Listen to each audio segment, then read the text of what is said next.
The man was reborn a month before the apocalypse, yet he sold stocks worth $3 billion for a mere $1 billion. He hoarded 1 billion tons of supplies directly, all because in 27 days, a global apocalyptic crisis would break out. 80% of humanity would turn into zombies, and of the remaining humans, 90% would die at the hands of zombies. A small portion of the surviving humans would begin to evolve and develop special abilities, some physical, some elemental, and some mental. Yet, the ability the man possessed was the incredibly rare spatial power. In his past life, he was known as the Void King ever since he mastered the Void Walk, an ability that was top tier for both combat and survival. He thrived in the apocalypse like a fish in water. Regrettably, as he continued to survive, all other survivors died out. The world was left with nothing but increasingly bizarre monsters. He couldn't find another human anywhere. Unable to bear the loneliness, he dug a hole and buried himself alive. But when he woke up, Chino was reborn 27 days before the apocalypse. Moreover, the special space he had opened in his previous life still existed, and now his special space had the ability to stop time and preserve food. As for other missing powers, Chino didn't care at all. For him, now, only good food in this world was invaluable. He needed to hoard quickly. First, he hoarded a ton of pork, 100 buckets of fried chicken, and 100 servings of roasted duck, along with other various supplies. After storing all the supplies in his space, Chino received a call from his uncle, asking him to come to the corporation as there was something to discuss. When he arrived at the company and faced his uncle, Chino showed respect to his elder on the surface. Deep inside, a huge murderous intent was rising. If it weren't for the fact that in his previous life, after the apocalypse began, he heard from his uncle's son, Chenny, that 6 years ago, it was his uncle who had plotted the car accident that killed his parents and then gradually took over the shares of the corporation his parents left for him. I have a premonition that pork prices will surge again. The pork I hoarded for $1 billion could rise to $5 billion, Chino said. Upon hearing Chino's words, his uncle's mouth dropped in shock. Isn't this purely nonsense? How can he even dream of such things? After the initial shock, Chino's uncle laughed. Little Luo, how about selling it to me for $1.5 billion? Chino scratched his head, showing embarrassment. I've already sold the shares, and the contract has been signed. It's impossible to buy them back from that young master now. As he finished speaking, Chino's phone rang. He turned to his uncle with an apologetic look and walked outside. Watching Chino's retreating figure, his uncle's face darkened. This little punk dares to pull such a stunt without telling me. He needs to be taught a lesson. Outside, as Chino answered the phone, a woman's voice came through. Mr. Chen, the dog you asked us to find, the one with black fur and missing an ear, we got a lead on it. I sent you a picture. Please confirm if it's the one you lost. Upon hearing this, Chino's breathing became hurried. In the last life's apocalypse, a ranking was made for those with different abilities. Chino was naturally ranked first for spatial powers. The top in fire abilities was called the Spirit Flame Princess, also known as the Blood Rose. The top in lightning abilities was a dog named Thunder King. While some humans turned into zombies, others evolved and gained special abilities. The same happened to animals and plants. If they didn't turn into zombies, they had a chance to gain abilities. Despite being just a dog in an apocalypse with no food, many saw him as a source of fresh meat. However, all who tried were defeated without exception. Only Chino, with his spatial powers, managed to ambush this dog. The black dog in the picture was unmistakably Thunder King. The missing left ear was undeniable proof. Chino couldn't help but laugh. Thunder King, in this life, we won't be short of food. How about we team up?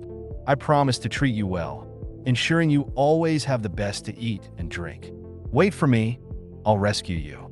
I hope you'll recognize me as your master. After putting away his phone, Chino couldn't wait to go and rescue Thunder King. Uncle, I'm leaving now. His uncle didn't stop him. Squinting his eyes, he watched Chino hurriedly leave. The Chen Corporation no longer had anything to do with Chino. After leaving his uncle's office, Chino threw a glance back at him. Even though in my last life, my uncle and his son were lucky enough to survive after the apocalypse, they won't have that chance this time. They'll die on the day of the apocalypse. Mark my words. Upon leaving the office, Chino followed the information provided by the private detective and arrived at a dog shop.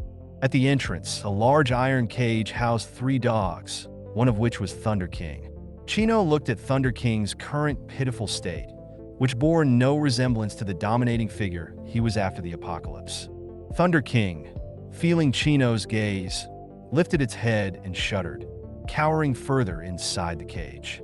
With a degree of intelligence, it seemed to know the intentions of people who stared at it in such establishments. Chino's face changed as he exclaimed, "Where's your boss? Call him out. You've dared to steal my dog. If I hadn't found out in time, I would have lost my Thunder King." The shop owner was momentarily stunned, but he soon realized that this man was here to cause trouble. Remembering that these were all stray dogs he'd acquired, he quickly waved his hands, trying to explain, "Bro, all the dogs I have are from legitimate sources. They all look similar. You might be mistaken." Chino sneered, taking out his phone, ready to report the dog shop for theft. After all, no business can withstand thorough scrutiny. Seeing Chino's intention to call the police, the owner immediately panicked and tried to snatch the phone away. But Chino, with a decade of combat experience from the apocalypse, effortlessly subdued him. "Do you really think you can overpower me?" Chino taunted. Facing Chino's threats, the owner quickly pleaded, "It's a genuine misunderstanding, sir. I truly didn't know this dog was yours. I'll settle scores with the one who brought the dog later. You can take your dog today, free of charge. Is that acceptable?" Chino's expression softened slightly. "Considering your attitude, I'll let it go this time. Even though I'm willing to spend all I have for Thunder King, getting something for free is always the best. Little Black, come with me. Let's go home." Thunder King looked a bit confused. "Little Black? Who are you calling?" But sensing that Chino had rescued it, it obediently followed. Chino was pleased. "Looks like it understands human speech now," he thought as he opened the car door for Thunder King, who jumped in without hesitation. As Chino drove home, he thought it was a good opportunity to bond with Thunder King. An hour later, upon arriving at his luxurious mansion, Chino saw a burly, somewhat dim-looking guard in the security booth at the entrance. Chino's heart ached at the sight. The man was named Sudu, with thick brows and a simple, honest face. He looked slightly foolish due to his innocent demeanor. Sudu was Chino's close friend after the apocalypse. He was a physical ability user, impervious to weapons, with a body as strong as steel. In their previous life, before Chino mastered void walking, they were ambushed due to scarce resources. Sudu used his physical abilities to cover for Chino, even sacrificing himself so Chino could escape. Although Chino avenged him afterward, Sudu was gone forever. "My dear brother, in this life, I promise you'll live comfortably," Chino vowed, looking at the security guard. Chino invited him to hang out after work, but Sudu declined, saying, "My mother told me not to get into bad habits. Also, beware of those who are overly courteous, as they might have ulterior motives." This left Chino dumbfounded, recalling that in this timeline, he and Sudu were not yet close friends. Yet, when the apocalypse begins and Sudu is on duty, history will repeat itself, and they will become inseparable again. After entering his mansion with Thunder King, the grand fountain at the entrance made Thunder King a bit hesitant. Regardless of whether Thunder King understood him or not, Chino laughed and said, "Thunder King, this will be your home from now on. Let's go, I'll give you a bath." While bathing Thunder King, Chino began contemplating his plans for when the apocalypse erupts again. With this second chance at life, he didn't want to end up the sole survivor of humanity as he had previously. The chilling loneliness of that existence was unbearable. "Perhaps I could establish an organization," he thought.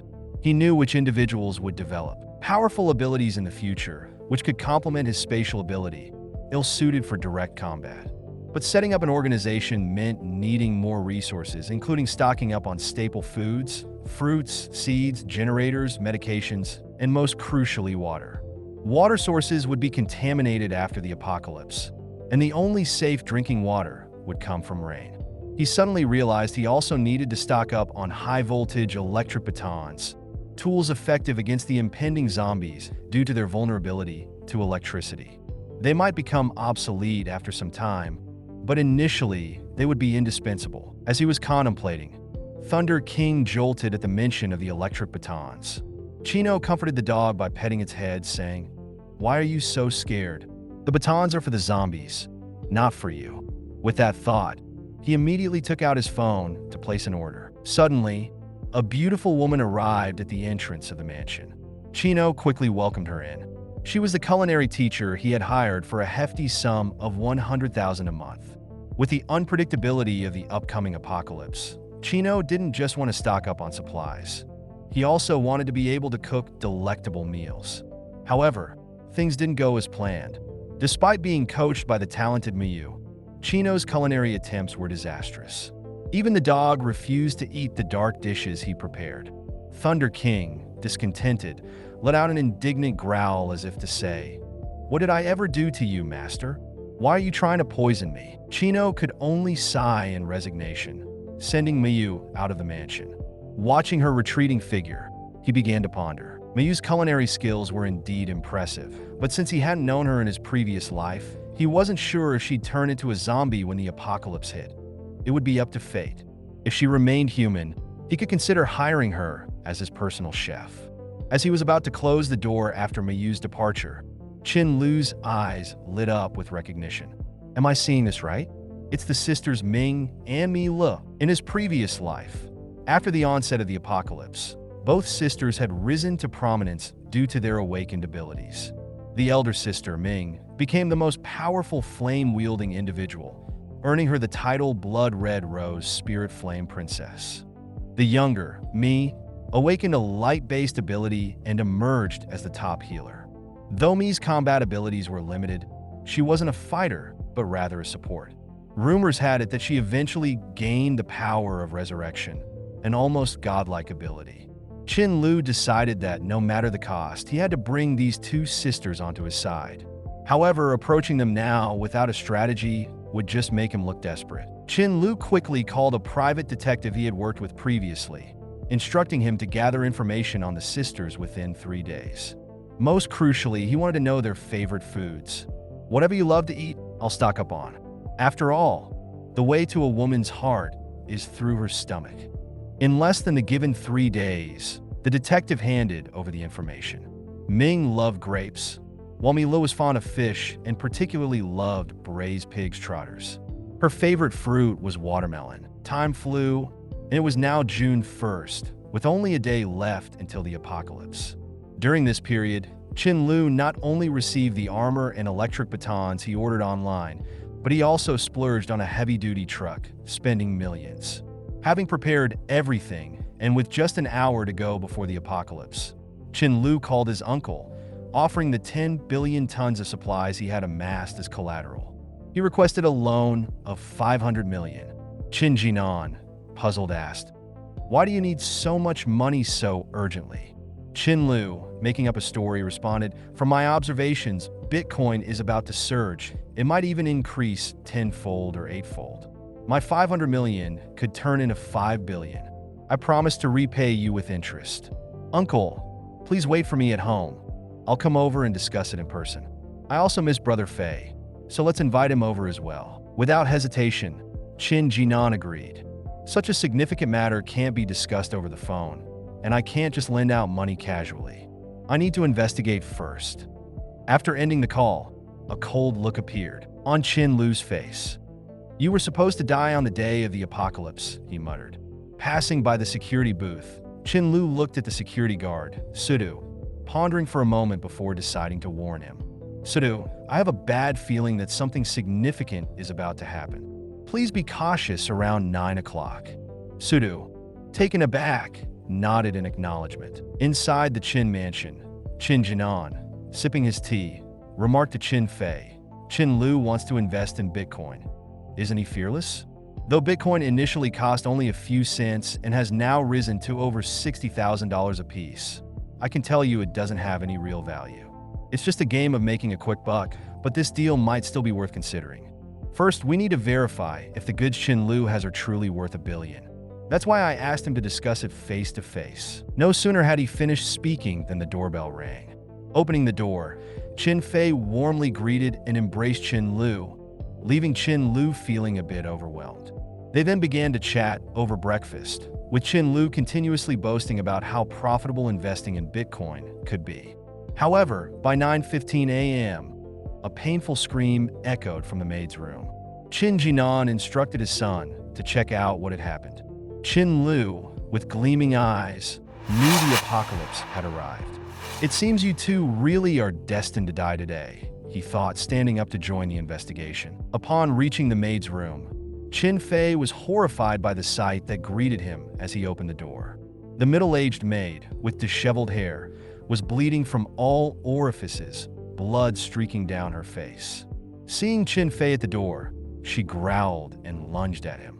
Qin Fei, recovering quickly, was about to shut the door to trap the now zombified maid inside, but a hand stopped him. "Cousin, didn't we come to see what's happening?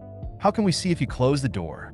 Speaking, Chen Luo pulled out an electric baton from his special ability space and pressed it against the back of Qin Fei's neck.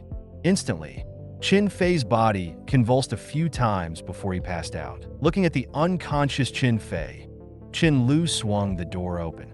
The zombified maid inside lunged directly at Qin Fei, gnawing at him viciously. At that moment, alerted by the noise, Qin Jinan rushed in and yelled in rage. "Chen Luo, what are you doing?"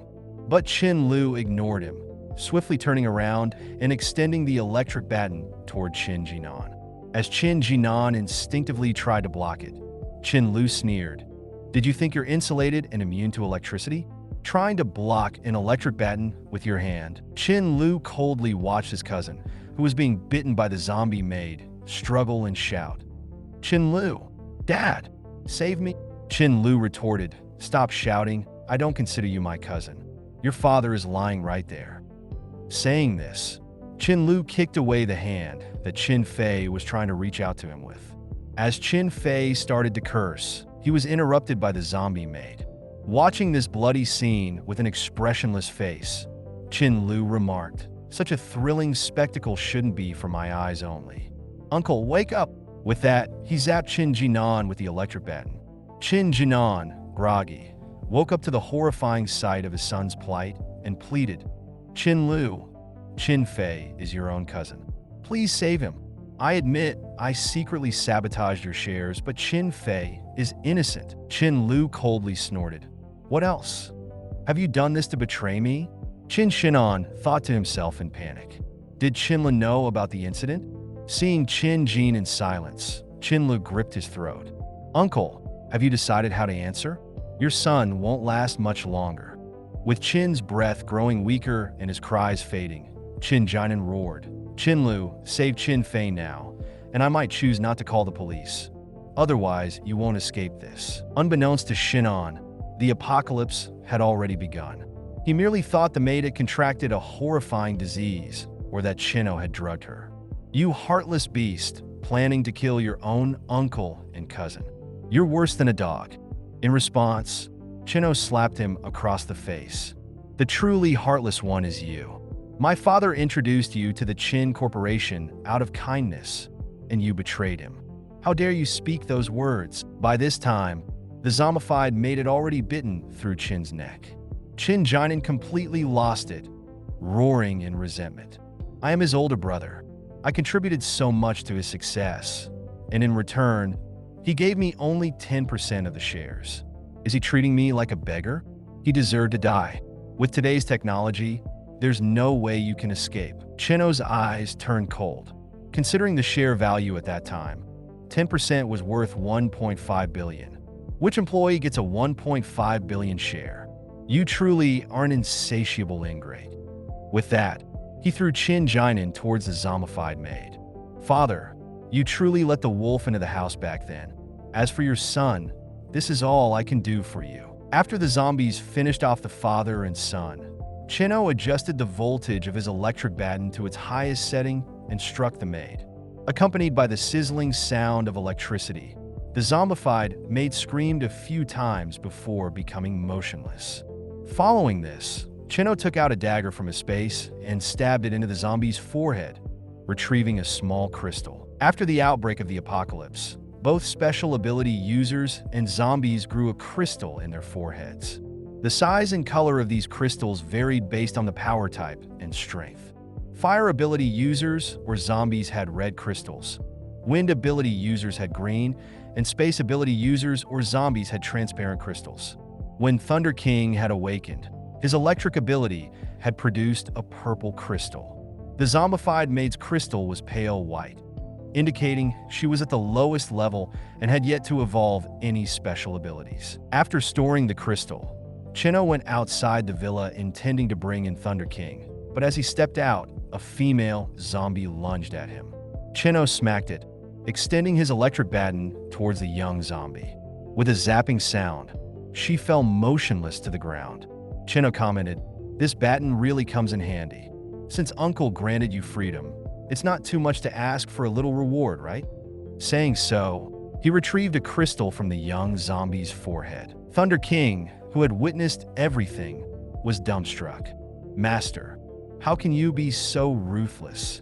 Seeing Thunder King's pitiable state, Chen Luo chuckled.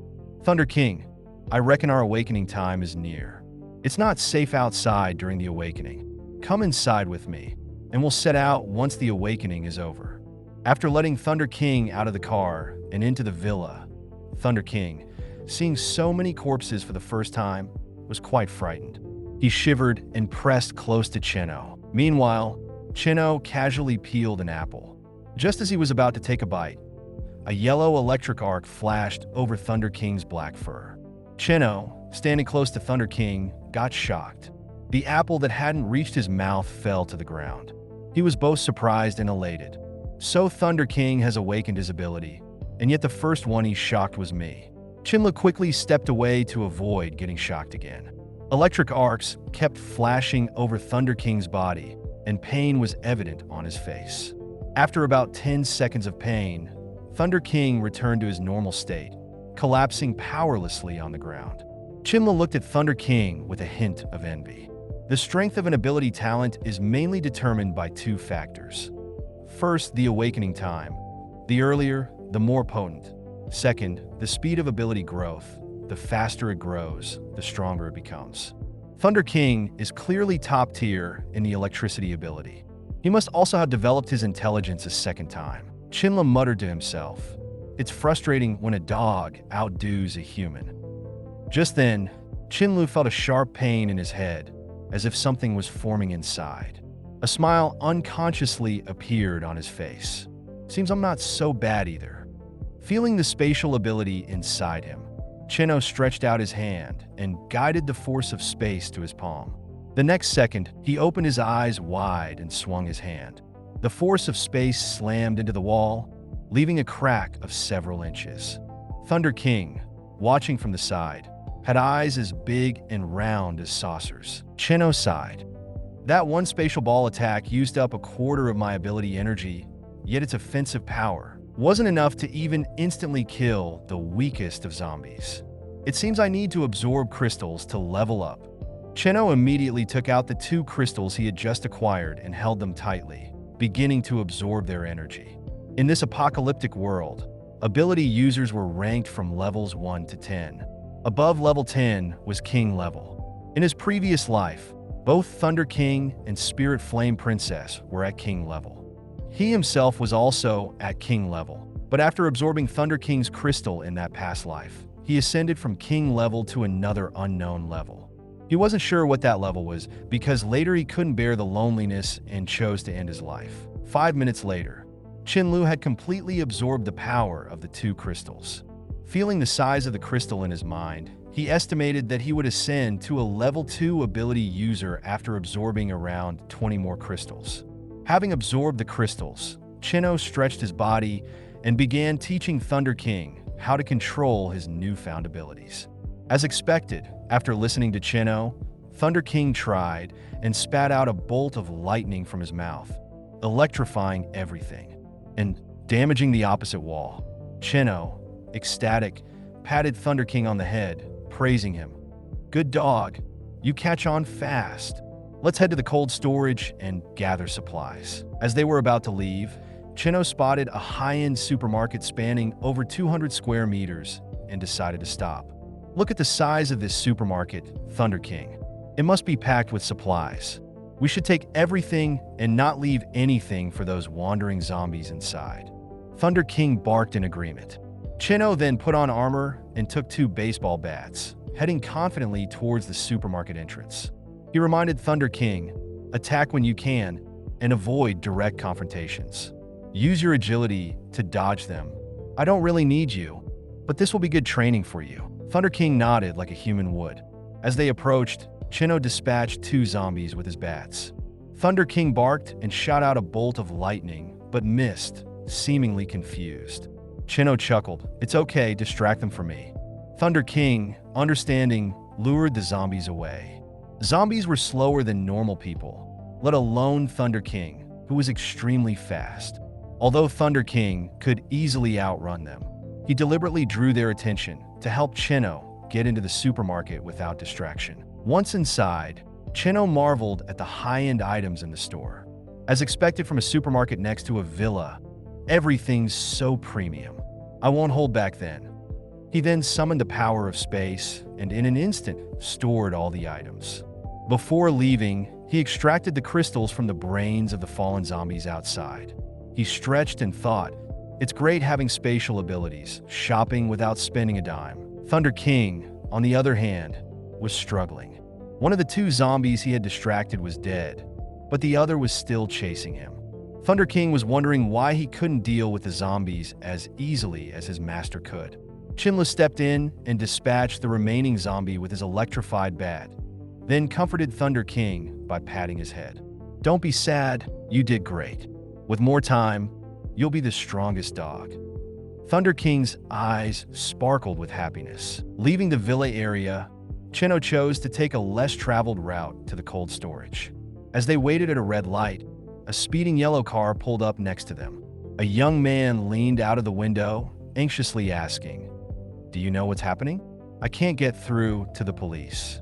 Chen Luo calmly replied, "Obviously, the apocalypse has begun." The young man was horrified, drenched in sweat, and desperately asked, "Can we team up? It's better to have someone to rely on." Chen Luo coldly declined and sped away, leaving the young man behind. While Chen Luo did plan to gather a group, he was selective. He wouldn't recruit just anyone, only the elite.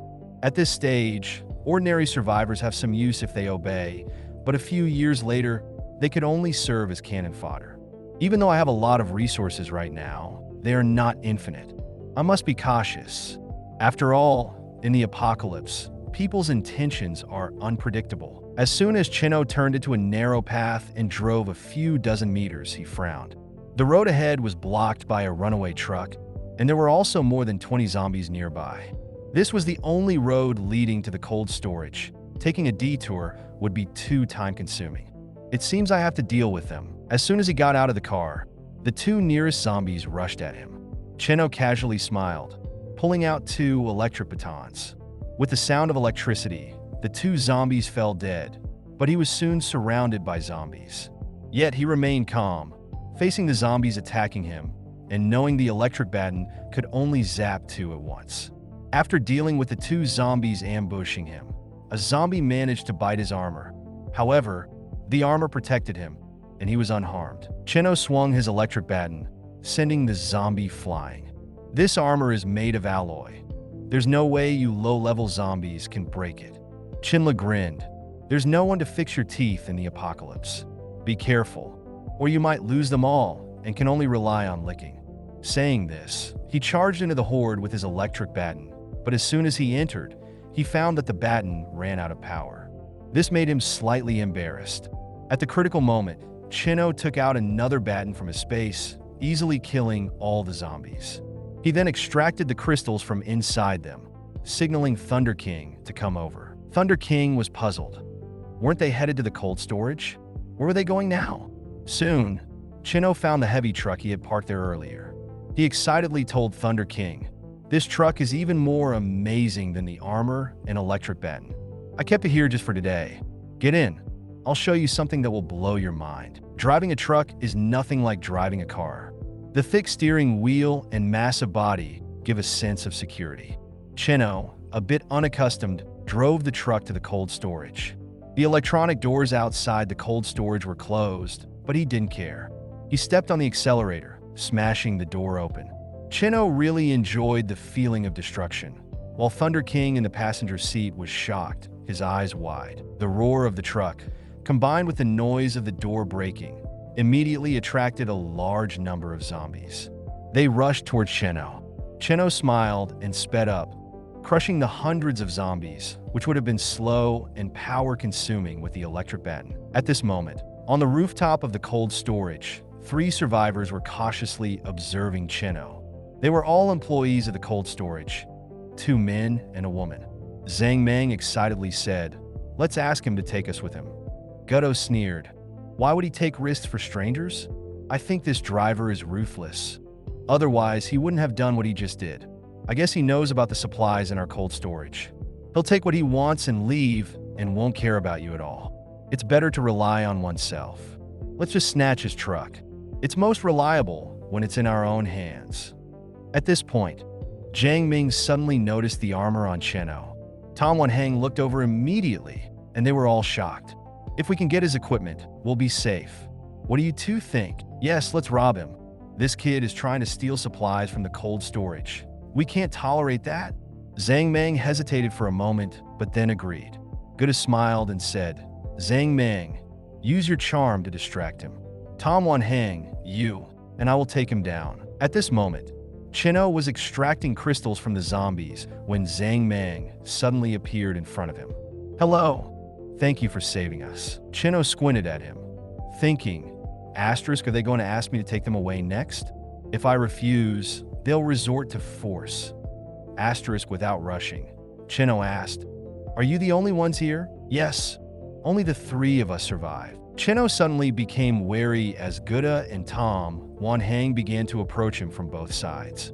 Sure enough, the next second, both Gutta and Tom Wanhang made their move, each pressing down on one of Chino's shoulders. Chino sneered internally, "Asterisk, I haven't even made a move yet, but you guys are taking the initiative.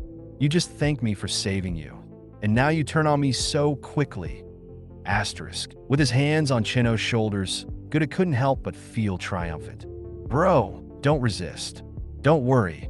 We won't hurt you." Indeed, kindness is the least valuable and most harmful thing in the apocalypse, Chino thought. Seeing this scene, a fierce expression instantly appeared on Thunder King's face.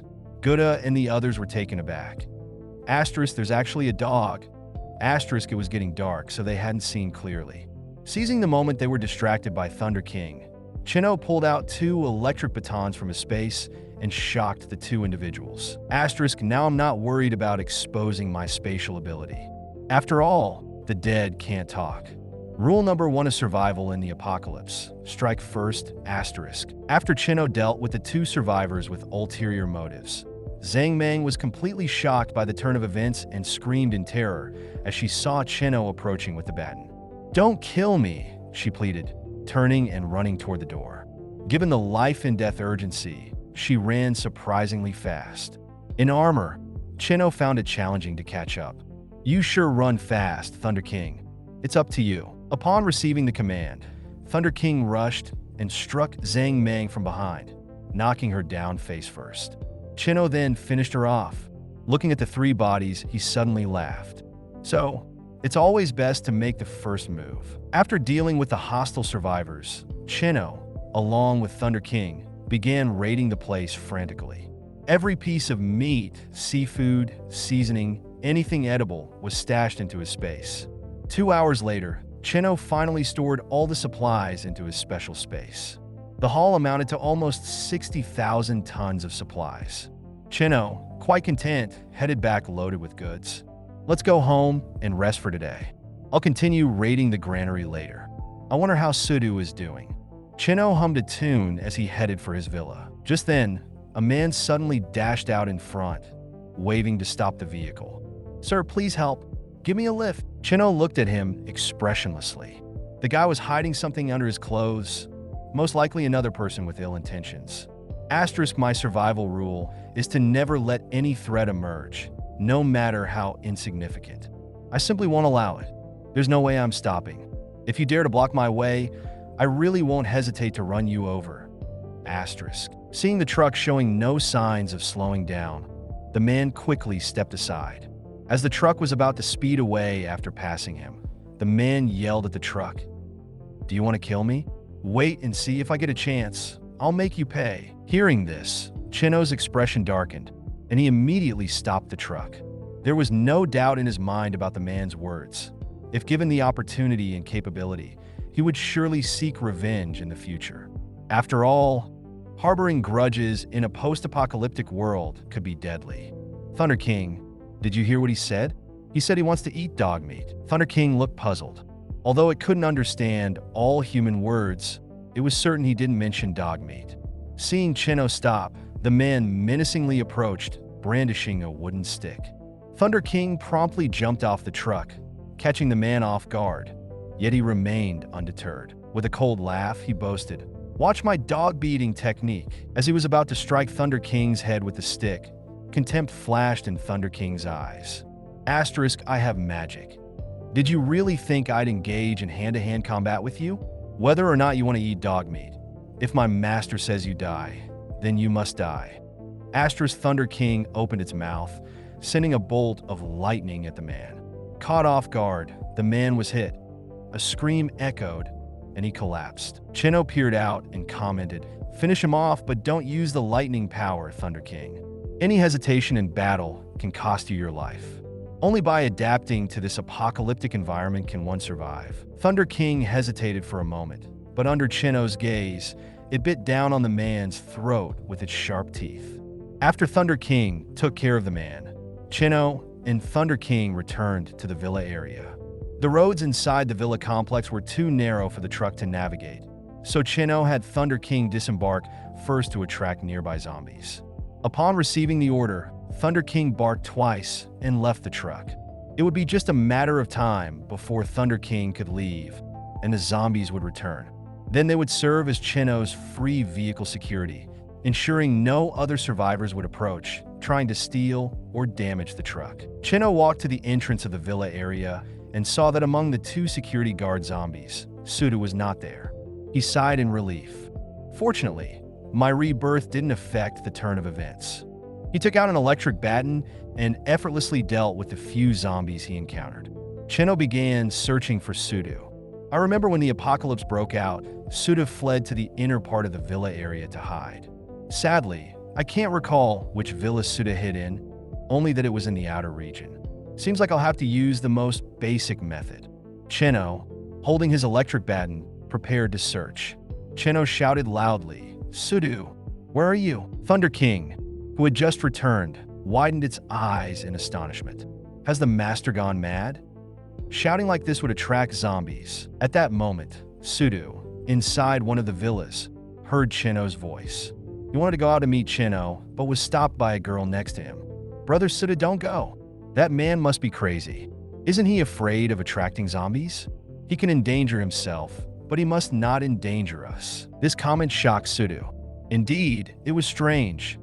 Why would bro Chen Luo use such a dangerous method to find him? Their relationship wasn't that deep. However, Sudu was still touched. He went to the window and, sure enough, saw Chen Luo. The quiet, refined girl also came over. Coincidentally, a zombie was lured over, but Chen Luo calmly electrocuted it. The girl was taken aback upon seeing this. Asterisk, such a powerful electric baton. If I had this for self-defense, I wouldn't be afraid of zombies. No wonder this man is so brave. Asterisk. Then Suda leaned out and shouted at Chen Luo, "Bro Chen Luo, I'm here." Chen Luo spotted Sudu, and a smile involuntarily crept onto his face. "Good buddy, glad you're safe." But when he saw the demure and delicate girl, Chen Luo's expression darkened. Asterisk, how could I forget this? Underscore. Qin Jing. In my past life, she dragged both me and Suda down. She's very scheming. In the past, when we ran out of purified water and were afraid tap water might be risky, she used Sudu as a guinea pig. After Sudu and I teamed up, she was always trying to cozy up to both of us. Even when distributing food, she would always hide a portion first, then pretend to be starving and pitiful, deceiving Sudu out of his share, making a fool out of him. Asterisk. Remembering all this, Chen Luo was filled with rage. wishing he could slap Chen Jing to death right then and there. But he soon calmed down. Asterisk now is not the time to kill Chen Jing. Killing her directly would only alienate Sudu, driving a wedge between us. Asterisk. Sudu, come with me to my place. It's better if we look out for each other. Suda nodded in agreement. At that moment, Chen Jing hurriedly approached. Big brother Cheno, my name is Chen Jing. We share the same surname. Perhaps 500 years ago, we were from the same family. However, Cheno completely ignored Chen Jing and took Sudu towards his villa. This made Chen Jing grind her teeth, suppressing her discontentment. Yet she followed them with a cheerful face. Asterisk, it seems I need to improve my relationship with Cheno. Having two men protect me maximizes my chances of waiting for national rescue. Asterisk. Looking at the two hungry individuals, Cheno walked to the fridge.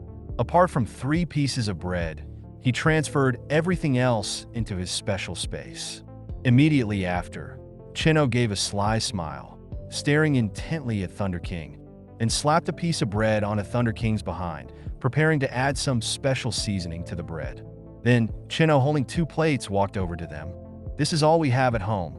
Make do with it. Suda hesitated. Bro Cheno, you should keep it for yourself.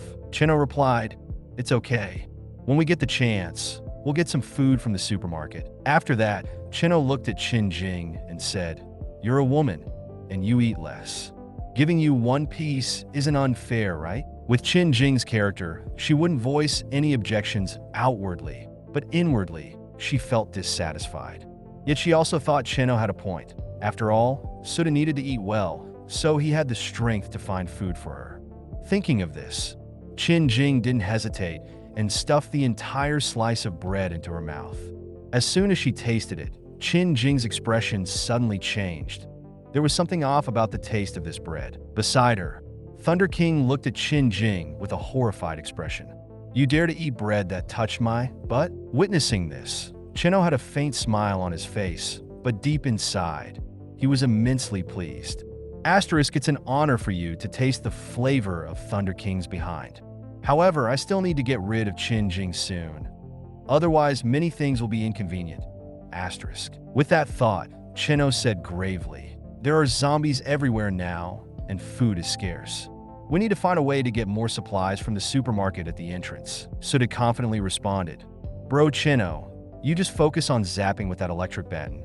As long as I'm alive, no zombie will harm you. Cheno, however, shook his head, rejecting this idea. The baton, when fully charged, can only kill 4 zombies, and there are far more than that near the supermarket. I have a better plan. Saying this, Cheno pointed at Chen Jing. Little sister, you're petite and presumably fast.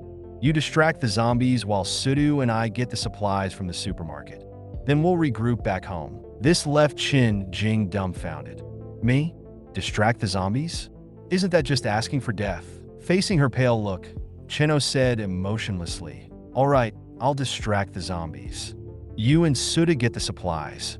Is that okay? Hearing this, Chen Jing replied with a whiny voice, Bro Cheno, it's not that I don't want to. I've only had the slice of bread you gave me since morning. I fear I might not have the strength and end up being a burden. This made Cheno slightly irritated. What can you do then? You can't just sit around doing nothing and let Sudu and me take all the risks while you reap the benefits. Chen Jing didn't expect Cheno to have no chivalry and not to be a gentleman. Shouldn't taking care of women be a given? She could only look pitifully at Sudu, hoping he would speak up in her defense. Before she could, Cheno coughed deliberately. I haven't had any water since morning, and my throat feels parched. It's my fault for not stocking up on bottled water.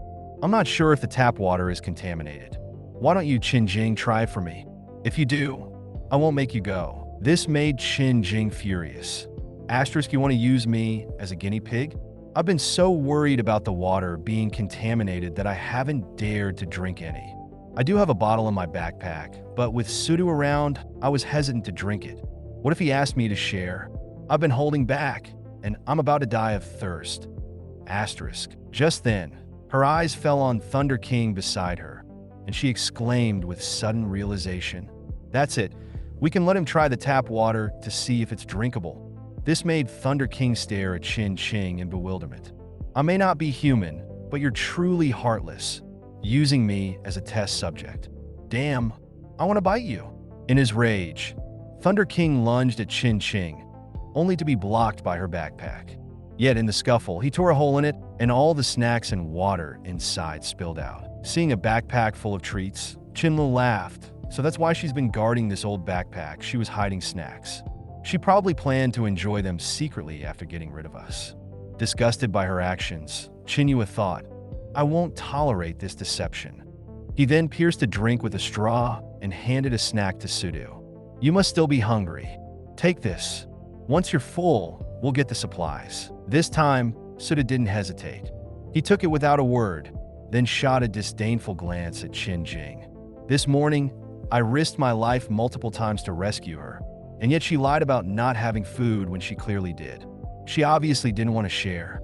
I won't be courteous with someone like that. Realizing what was happening, Chen Jing rushed forward, shouting, Don't eat that. It's mine. Give it back. Seeing her approach, Chen Luo swiftly stuck out a leg, tripping her. As she fell to the ground, she began to sob.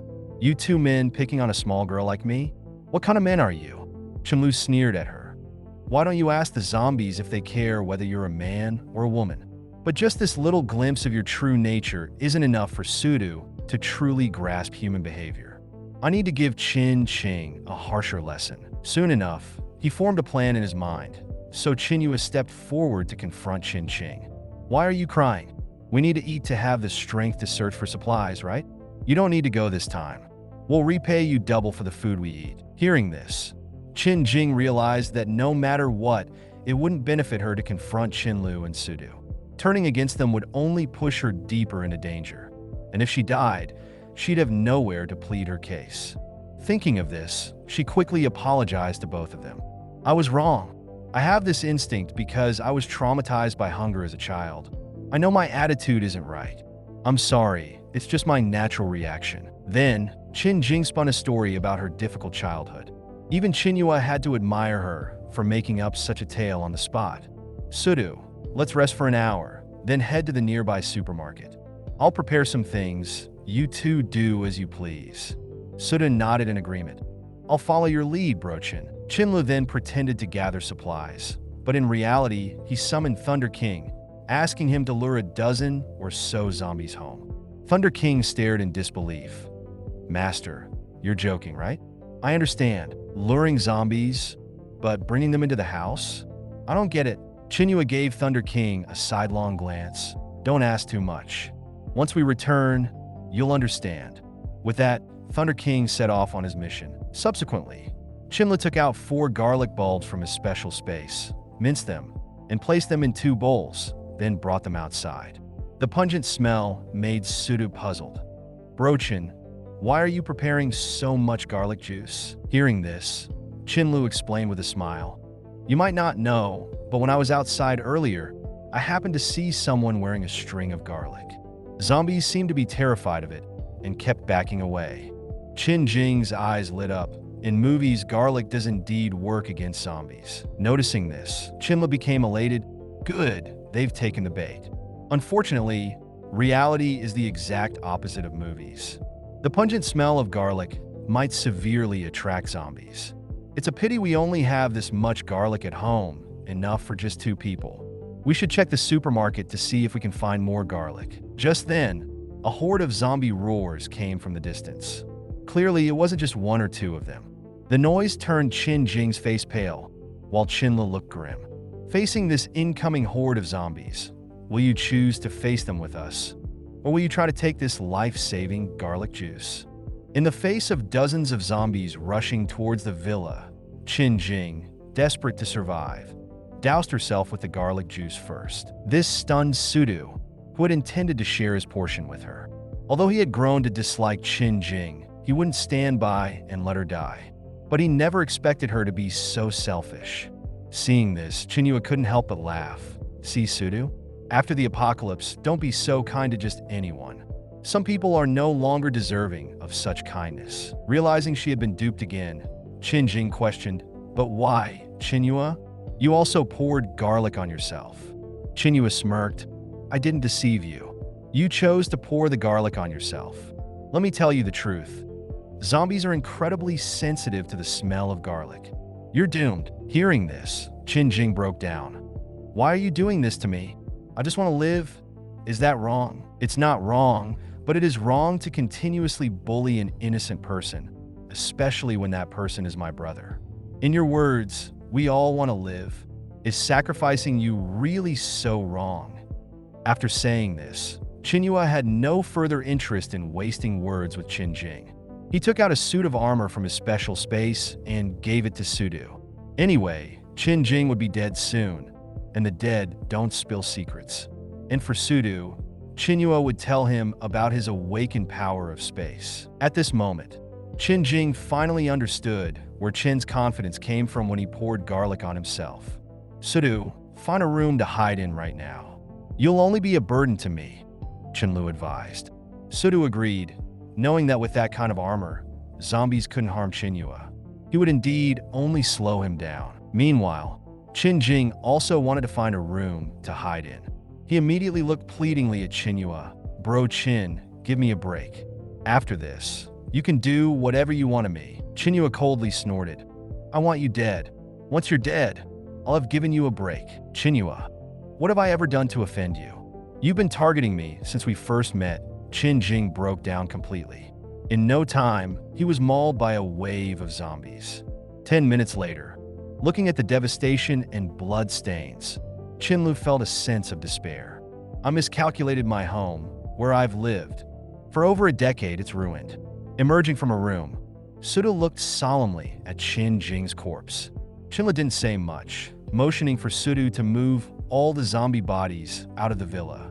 They then cleaned up all the corpses. Seeing the blood stains everywhere, Chen Luo really didn't feel like cleaning up. "It would be great to have a maid right now," he mused, recalling the cook he had hired Miyu. She was quite good, not only pleasant to look at but also efficient at work. However, he wasn't sure if she was alive or dead. Looking at the floor stained red with blood gave Chen Luo a headache. He didn't want to mop it up himself, but also felt embarrassed to let Suda do the dirty work. With that thought, he turned his gaze to Thunder King. Chen Luo fetched a few cloths and a bucket, teaching Thunder King how to pour water and wring the cloths. "Thunder King, this important task is yours. You can eat after you're done cleaning." After speaking, without checking if Thunder King was willing, he threw the cloth to Thunder King. This left Thunder King stunned on the spot. "Master, you're really something." At this moment, Suda popped his head out and suggested, "Brochin, should we go to the supermarket and get some stuff?" Chen Luo waved his hand dismissively. "There's no rush for the little stuff at the nearby supermarket. I have something better. Come, let's go upstairs and have a drink." Chen Luo took out a full table of food from his special space. Suda's face was filled with shock. "This is way too incredible. It just appeared out of nowhere. Bro Chen, how did you do it?" Chen Luo chuckled as he explained. "Sudo, have you felt any changes in your body? In the morning, I had a brief headache, but afterwards, I felt much stronger. I experienced these changes before the apocalypse. If your change is related to strength, mine is about space. I found that I could control a bit of spatial power. I had a feeling that a disaster would occur, so I stored some supplies." Hearing Chen Luo's explanation, Suda nodded with a semblance of understanding. Immediately after, Chen Luo poured a beer for Sudu. "I also had a premonition that we'd become brothers. Come on, let's not worry about it. Nothing's bigger than enjoying a meal." Looking at the full table of dishes, Sudu swallowed hard. "There's too much food, Brochin. We can't finish it all. Let's save some. 2 or 3 dishes are enough." Chen Luo responded grandly. "It's okay if we can't finish. There's still Thunder King. He hasn't eaten yet." Thunder King, who was currently mopping the floor, didn't seem to mind. "Leftovers are fine. During my wandering days, I was grateful just to get some leftover scraps." "Thank you, Master. But seriously, is mopping the kind of task a dog should be doing?" After a satisfying meal, Chen Luo took out a zombie crystal from his space and handed it to Sudu. "Here, these crystals are for you. Try absorbing their power. They can rapidly enhance your strength." Sudu curiously asked, "Where did these come from?" Chen Luo smiled and explained, "They were extracted from the brains of zombies. Sudo immediately looked disgusted. That's kind of gross. Come on, let's go to the room and absorb the crystals together. If it gets too intense, stop immediately. That night, Chen Luo lay in bed holding a crystal and started absorbing its energy. Strange, based on my experience from my previous life, absorbing 8 crystals at a time should be enough. Why have I absorbed 20 now? When he absorbed the 21st crystal, Chen Luo felt a sudden pain in his head. Immediately after, he discovered he had leveled up. I remember it took me a full 14 days to level up in my past life. Now I've reached level 2 on the first day of the apocalypse. I feel like I can continue absorbing. I wonder what my absorption limit is this time. It wasn't until he absorbed the 40th crystal that Chen Luo stopped feeling the power within him. He tried to conjure the Sword of Void, though it dissipated in less than 5 seconds. Chen Luo was satisfied. In his previous life, he only mastered the Sword of Void's ability at level 7 and the Void Walk at level 9. Given his current progress, he might master it by level 4, and the Dimensional Blade, which he could only control at the King level in the future, might be developed earlier. It was his most potent weapon for assassinations and surprise attacks. With these thoughts, Chen Luo quickly fell asleep. The next morning, Chen Luo asked Sudo and Thunder King about their crystal absorption experiences. Sudo excitedly replied, "Bro, your method really works. I feel much stronger. I absorbed about 7 crystals." 7? That's already quite impressive. Meanwhile, Thunder King barked 9 times in a row, indicating he had consumed 9 crystals. Chen Luo laughed. Thank goodness it was a 99. Otherwise, you'd have to bark 99 times. Suda looked at Thunder King in astonishment. This dog is truly remarkable. He's consumed more than me. Don't underestimate Thunder King. He's very talented, Chen Luo said. As he spoke, Chen Luo took out an electric baton and armor from his space. Try this armor on. After breakfast, accompany me to the granary. The two, along with the dog, soon arrived at the truck they had parked earlier. Seeing the truck unharmed, Chen Luo smiled. Free guarding works well, bro. There are so many zombies. Should we take them out? Asked Sudo. Chen Luo stopped him. These are free laborers. Let Thunder King divert them. Thunder King then skillfully drew all the zombies away, making it look easy. This left Sudo somewhat frustrated. Why do I feel Thunder King is more useful than me? Chen Luo chuckled. Don't compare yourself to a dog. There are things he can do that even I can't. Everyone has their strengths, bro. What can't you do that he can? He might eat poop. Would you? Chen Luo teased.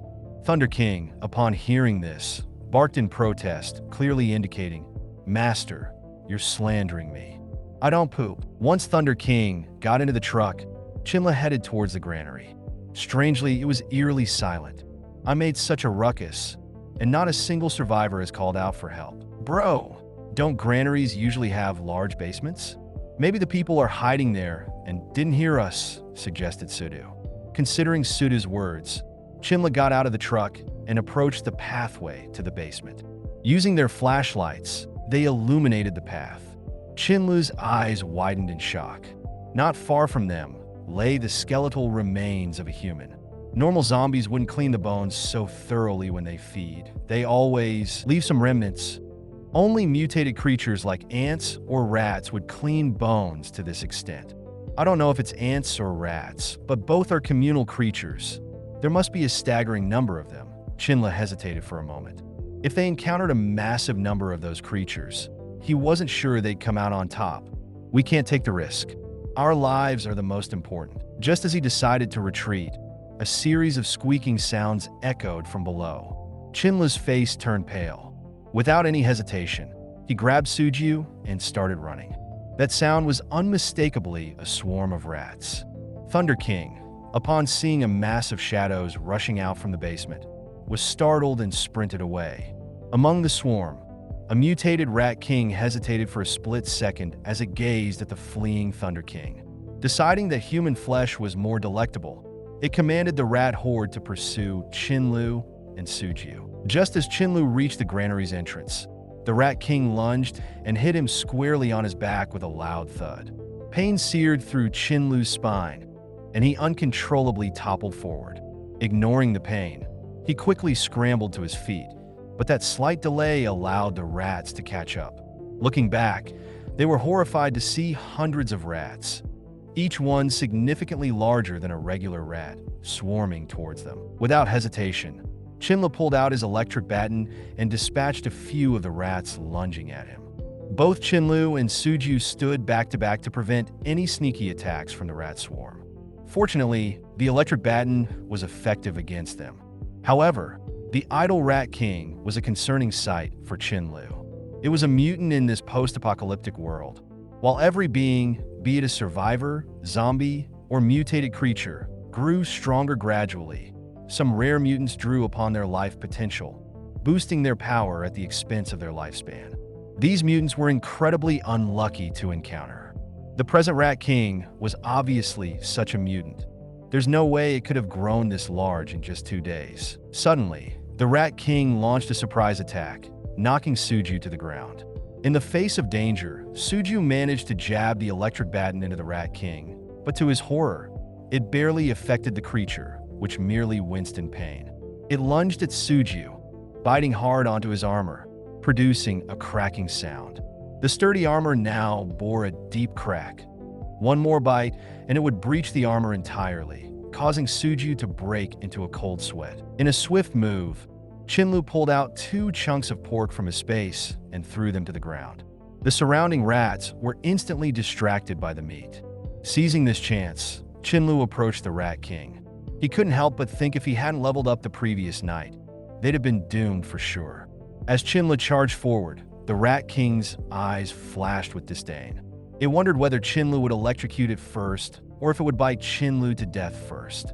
Little did it know, while Chen Luo openly held the electric baton in his left hand, he had conjured a sword of void in his hidden right hand. The Rat King, about to deliver a fatal bite to Suju, suddenly sensed the looming threat of death.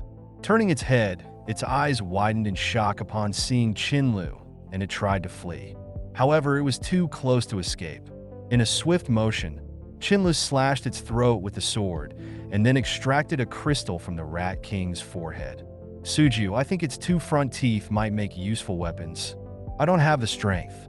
Can you try prying them out? After much effort, Suju managed to retrieve the 2 large teeth. Good. Let's head to the basement. With the rat swarm dealt with, it should be safe now. Even if zombies entered, the rats would have attacked them.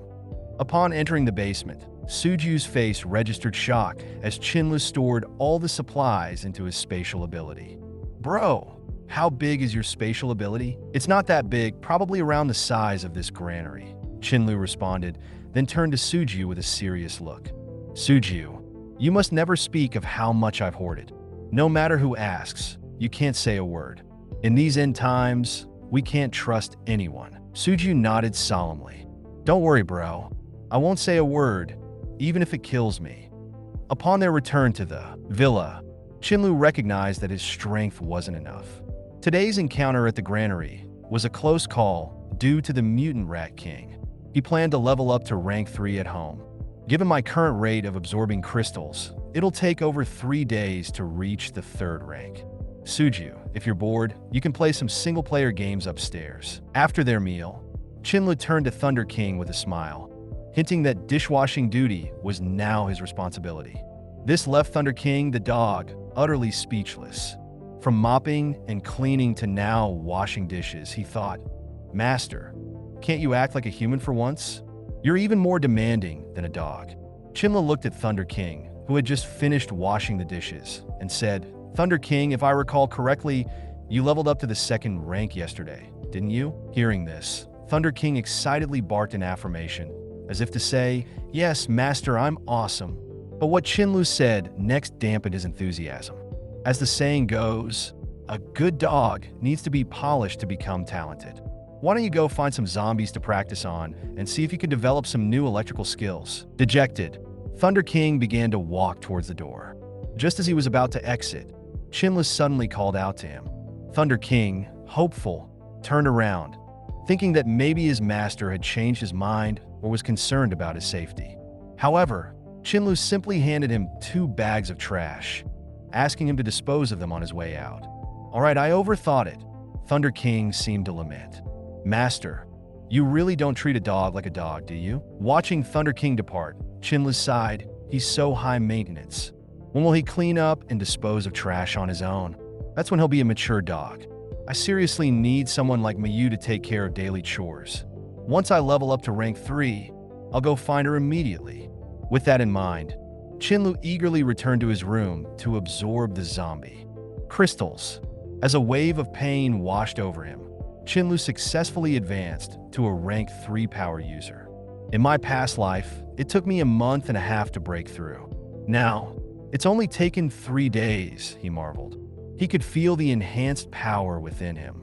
Compared to when he was at rank 2, his energy was significantly higher. Most importantly, the Void Sword, which previously lasted only 5 seconds, could now be sustained for 20 seconds.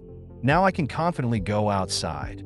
It's the perfect time to search for Mayu and restock on crystals at that 5-star hotel. The next day, Chen Luo, Suju, and Thunder King set out. In no time, the trio cleared the zombies surrounding the hotel and extracted the crystals from the zombies' brains. At that moment, a survivor from the hotel named Lu Wenba, seeing the duo's formidable fighting skills, rushed to seek their help. However, Chen Luo didn't immediately respond, but instead asked, "Do you know Mayu?" Lu Wenba trembled and replied, "On the day of the disaster, there was a business meeting in the morning, and she was called to prepare dishes for it." Chen Luo then grabbed Lu Wenba, instructing him to lead the way. Meanwhile, inside the cold storage, Mayu had kindly saved a group of people. But instead of showing gratitude, they not only complained that she took up too much space, but also physically assaulted her. A famous actress named Linear even suggested throwing her out to feed the zombies so that they could have more resources to survive. Hearing this, the others quickly showed their true colors and unanimously agreed. Ignoring Mayu's desperate pleas, they forcefully threw her out, even going as far as mocking her and calling her derogatory names. In utter disbelief and filled with regret, Mayu wished she hadn't opened the door for these people. "I should have let the zombies eat them and stayed safe inside the cold storage. I'm so angry I would pay any price to see them get what they deserve," she thought. However, she believed it was too late. 2 zombies detected Mayu's scent and roared, rushing toward her. As the zombies approached, Mayu closed her eyes in despair, thinking about the saying, "In the face of the apocalypse, the true nature of humans is unpredictable." Just as the situation seemed dire, Chen Luo arrived in the nick of time, kicking a zombie away with force. Chen Luo looked at Mayu with immense relief, saying, "Thank goodness the chef is still alive. Now I can have some good food." "Mayu, it's me, Chen Luo. I came all the way here, risking my life to save you. Tell me you're moved and that you'll become my dedicated chef." Tears welled up in Mayu's eyes as she replied, "Thank you for coming to save me." Suddenly, Chen Luo put his hand over her mouth, signaling her to keep quiet. "Let's deal with these zombies first, then we can catch up," he whispered. They were now surrounded by dozens of zombies. Chen Luo and Suju, armed with electric batons, swiftly dispatched the nearby undead. Meanwhile, the ungrateful group inside the cold storage, upon seeing this, rejoiced, thinking that someone had come to rescue them. People began to emerge from the cold storage, trying to ingratiate themselves with Chen Luo. "Thank you, heroes, for saving us," one exclaimed. "Hello, I'm Linear. It's great to meet you both." She assumed that if they were her die-hard fans, they would fawn over her like a dog. However, she was mistaken. Chen Luo completely ignored them, heading straight to Mayu and helping her up. "Tell me what happened." "I'll handle it for you," he said. Noticing that Mayu was the only one outside the cold storage and nearly became zombie food, it wasn't hard for Chen Luo to guess that something shady had taken place. Hearing Chen Luo's words, all the pent-up grief and injustice Mayu felt came flooding out. She tearfully recounted the betrayal and the events leading up to her near-death experience. Chen Luo responded with a cold laugh. "That's why it's not always good to be the good person. I only came to save Mayu because she has value. If you have no value, who cares whether you live or die?" Upon realizing that Chen Luo and Mayu knew each other, Lin, one of the group, quickly tried to offer money to smooth over the incident. "Young man, could you escort me home after the crisis is resolved?" You can work at my company with a monthly salary of 200,000, he proposed. This enraged Suju, who was standing nearby. He loathed such ungrateful, double-dealing individuals. First, they got saved by someone else, then they try to send that person to their death. Now they want to use money to settle the issue, he thought. In his anger, Suju slapped Lin across the face. Lu Wenbao, another survivor, watched in shock. In their city, Lin was a well-known figure. Weren't they afraid of retaliation? Suppressing his anger and covering his bruised face, Lin humbly pleaded, "Young man, you've already avenged your friend. It's true we were in the wrong. Just get us to a safe place. Name any condition you have." Chen Luo dismissed Lin's plea with disdain. He was a man of principles. Once someone became his enemy and there was an opportunity to get rid of them, he wouldn't hesitate. These people have been sentenced to death in his mind. With this thought, Chen Luo took a rope out of thin air. "Since you've offended someone close to me, I can forgive you once by tying you up. Whether you survive or not will depend on your luck." Lin was infuriated by this. "How is this different from killing us? Is there no law and order left in your eyes?"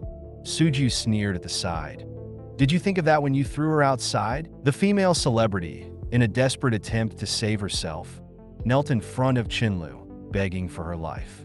"If you save me, I'll do anything for you," she cried, attempting to pull down Chen Luo's trousers, implying an offer of favor.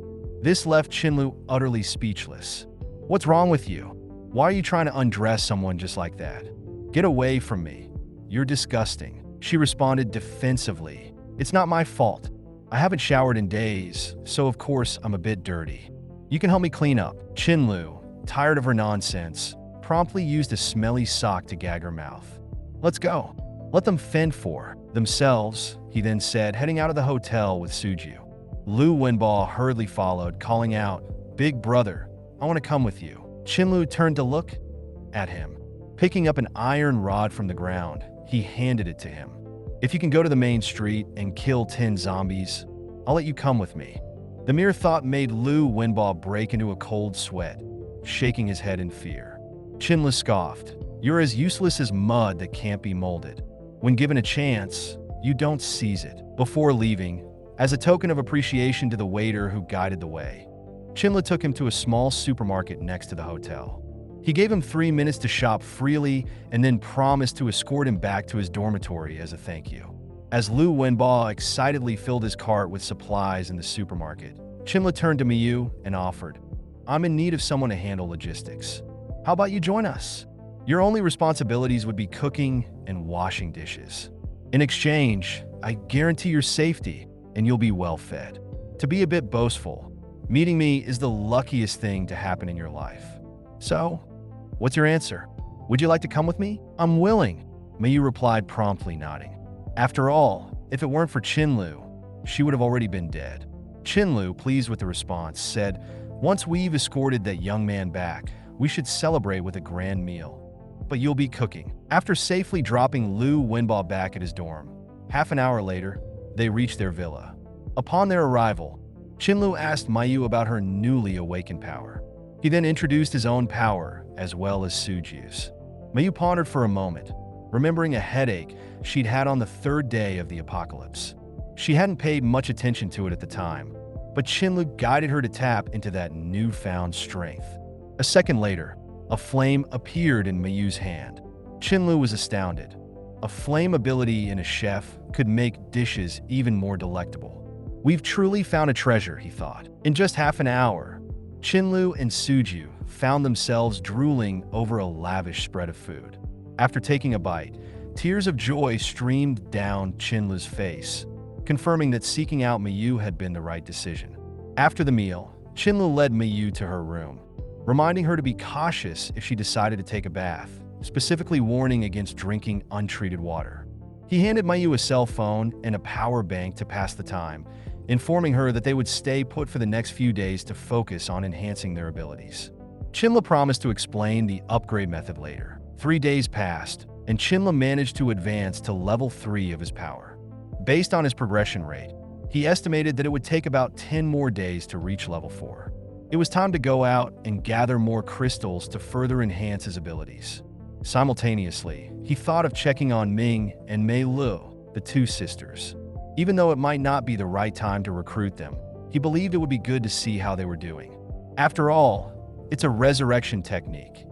Not having such a powerful individual under one's control would be inviting divine retribution. Before setting out, Chen Luo gave a strict warning to Miyu. While we're gone, no matter who it is or what reason they give, don't open the door for anyone, even if they die right in front of you. Also, make sure to lock every door and window in the villa. Don't stick your head out or step outside, or you'll face the consequences. After giving his instructions, Chen Luo and Suju headed to a nearby villa area and cleared out all the zombies in the vicinity. In a short span of time, they had collected over 500 zombie crystals. Seeing they had gathered a good amount, Chen Luo stretched his body, preparing to head towards the apartment where the sisters Ming and Mei Lu lived. Suju, head back to the armored truck and rest. I'll take Thunder King with me and scout around the area to ensure we haven't missed any stragglers. Soon after, Chen Luo arrived at the apartment building where the sisters lived. If I remember correctly, they live in Unit 2011 of this building, he thought. He then sent Thunder King up to sniff around and check if anyone was home. Thunder King barked joyfully, as if to say, "This is what a dog is supposed to do." All the chores you had me doing before, like mopping the floor, washing dishes, and taking out the trash, were definitely not meant for a dog. Just as Thunder King was about to ascend the stairs, his remaining right ear twitched. He immediately crouched low, emitting a low growl from his throat. The next second, like a rabbit, he darted into a nearby bush. A white cat sprinted out from the bush at high speed. Even though cats are generally more agile than dogs, it didn't take long for Thunder King to catch up with this particular feline. Chen Luo was taken aback by the scene unfolding before him.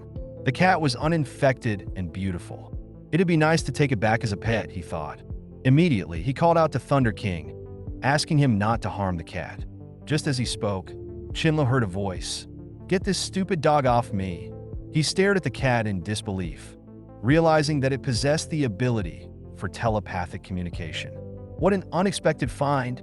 I must keep it, Thunder King. How could you be so rude? Let it go. Chen Luo chided, though at the same time, he made sure to grab hold of the cat, fearing it might escape. Thunder King looked guilty, as if accepting all the blame. Once in Chen Luo's grasp, the cat didn't struggle.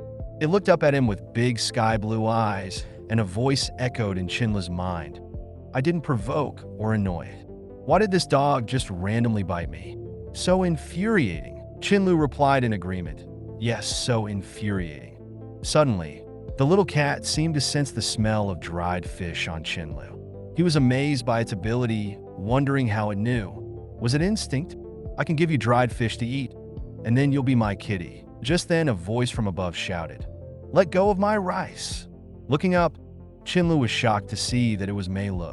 The cat named Rice belongs to her, he thought. How come I never saw this cat in my past life? The sisters never mentioned it. Mei Lu came down the stairs, approaching Chen Luo with her hand out, demanding, "Give Rice back to me." Mei Lu quickly took the cat from Chen Luo, holding it close. Observing this, Chen Luo speculated, it seems the two sisters are not together right now. If Ming were here, she would never have let Mei Lu come. Swing earlier. He looked incredibly cool. She let Chino take her hand and lead her downstairs. Down alone, relieved, Mei, holding the cat, didn't want to linger outside any longer than necessary. She quickly thanked Chino and was about to leave when Rice started struggling in her arms. "Let me go, he has dried fish. I want the dried fish." "He's not a bad person if he has dried fish," Rice said. Confused, Mei thought, what kind of weird logic is that? Rice, having escaped from Mei's grasp, looked pitifully at Chino. "I haven't had dried fish in over a week. Can you give me some?" Considering this, Chino thought it might be an opportunity to ally with Mei. His plan was to collaborate since both Ming and Mei weren't just pretty faces. One possessed a top-tier flame ability, and the other had a light power that could resurrect people. With that in mind, Chino smiled and picked up Rice. There's a supermarket nearby that should have dried fish. Should we go there? Perhaps we could team up to find supplies. Mei's initial reaction was to refuse. The idea of venturing out with two strangers seemed perilous. However, Rice convinced her. citing that he didn't sense any ill intent from Chino. This left May conflicted. Seeing her hesitation, Rice said with a huff, "If you don't want to go, then don't. I'll go with him. You can wait at home for me to bring back food." Rice's words made May blush. For the past week, they had relied on Rice's small and agile frame to get supplies from outside. So she agreed and told Chino to wait while she got her gear. In a moment, May returned wearing a purple helmet and armed with a rolling pin. Seeing her unusual attire, Chino almost choked. He then introduced his own companions. "This is my buddy Suju. Think of him as a warrior. And this dog is also my partner, Thunder King. He's an electric mage. You can call him Thunder King. I'm Chino, a spatial power user.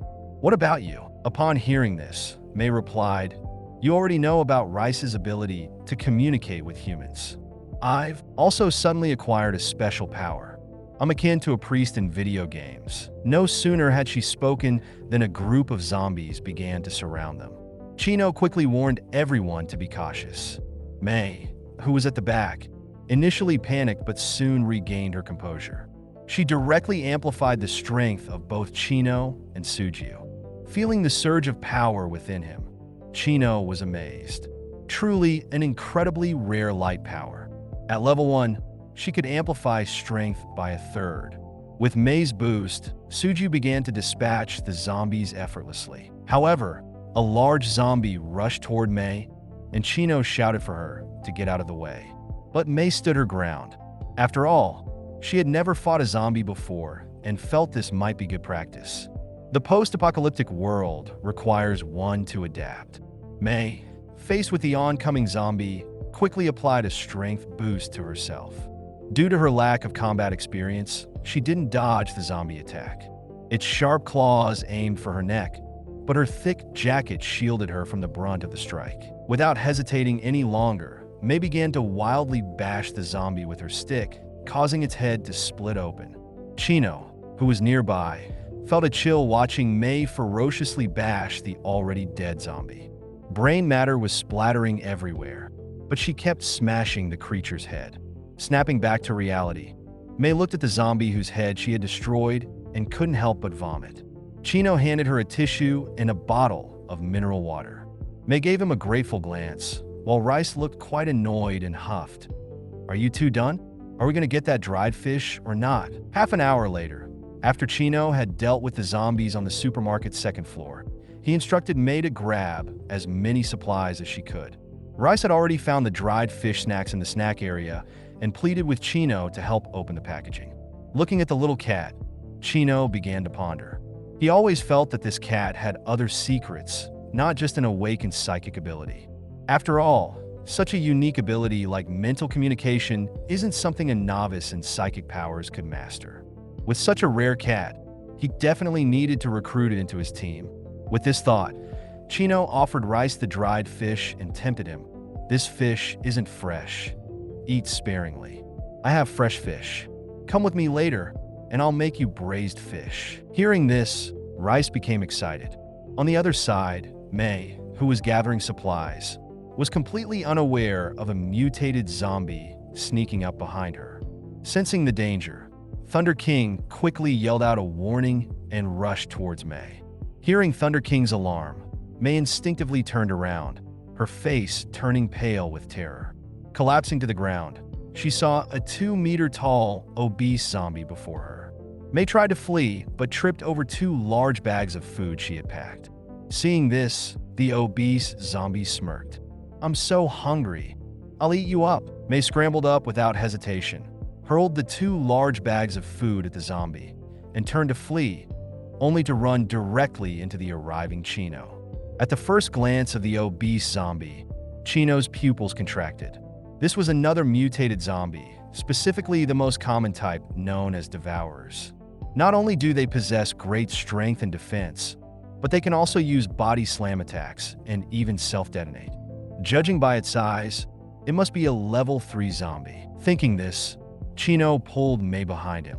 "Stay behind me, don't be afraid. I'm here." Hearing these words from Chino, May's racing heart miraculously began to calm.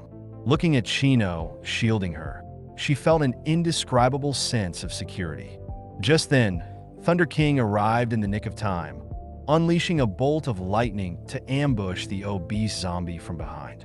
The ambushed zombie, infuriated, turned and roared at Thunder King. Seizing this opportunity, Chino brandished his void sword, slashing at the obese zombie. Accompanied by a cracking sound, the obese zombie was cleaved in two. It didn't even get the chance to use its self-detonation skill before falling apart on the ground. Chino quickly shielded Mei with his body, telling her to close her eyes and not look at the corpse.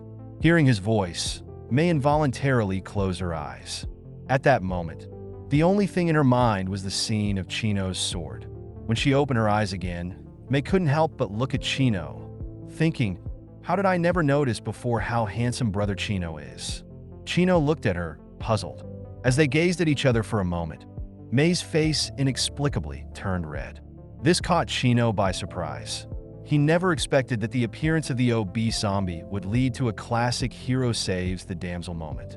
Although it's a bit cliche, the effect was really good. Thinking of this, Chino decided to strike while the iron was hot, inviting Mei to join his team. Mei nodded with a blushing face. In that case, come to my house later, and we can all have dinner together. Hearing this, Mei felt a bit torn. She really wanted to go, but her sister had gone out to find supplies and hadn't come back yet. If her sister suddenly returned and couldn't find her, she'd be very worried. Brother Chino, I'll go after my sister returns, she said. But as soon as she spoke, rice next to them showed its displeasure. You shouldn't refuse. After all, Chino promised to make me braised fish. No matter what, you have to come with me today. Didn't you leave a note at home? Ming will see it and won't worry. Plus, I have a feeling Ming won't come back today. I want to eat fish. Hearing Rice's words left Mei feeling a bit dizzy and overwhelmed. Having no choice, she reluctantly agreed. Looking at the delicious dishes, Mei and Rice were drooling. They hadn't tasted such delicious food in a long time. After eating, Mei said goodbye to Chino, preparing to go home.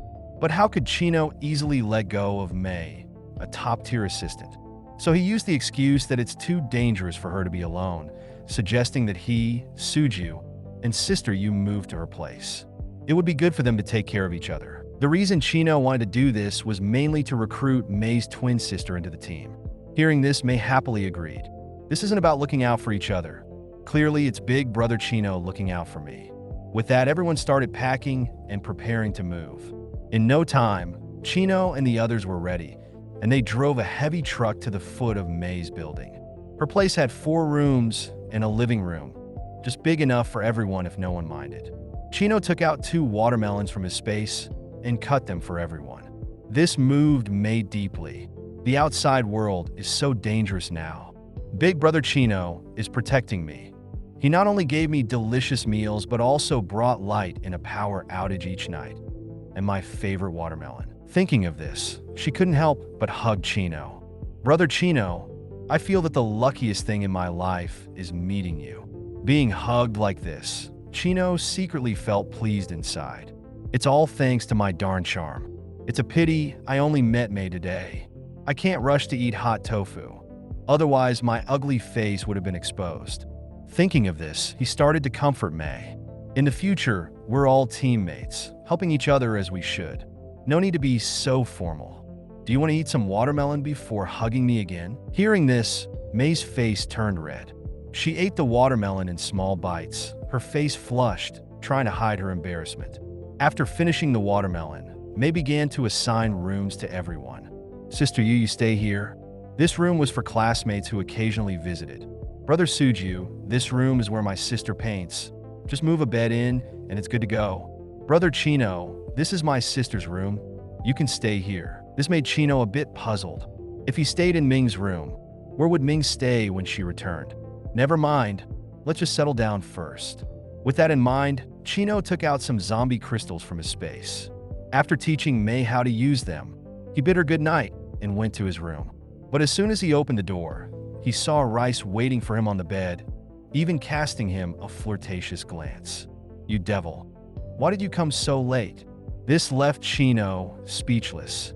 Rice and Thunder King, although they had increased intelligence, had never received education, They didn't really understand the meaning behind those words. Rice just thought it was fun. So when Chino entered, he teased, "I'll sleep with you tonight, and with May tomorrow," Rice said, rubbing against Chino's hand. "You're really a flirtatious cat, knowing how to share love equally," Chino said, picking up Rice and petting him vigorously. Rice was indeed lovable, good-looking and sweet-talking. "Well, I'll pamper you all tonight. Let's cultivate together." Having said that, Chino took out the crystals and absorbed them with Rice. Meanwhile, on the other side, Ming was clearing zombies on the road, hurrying home. Accompanying her were two of her classmates.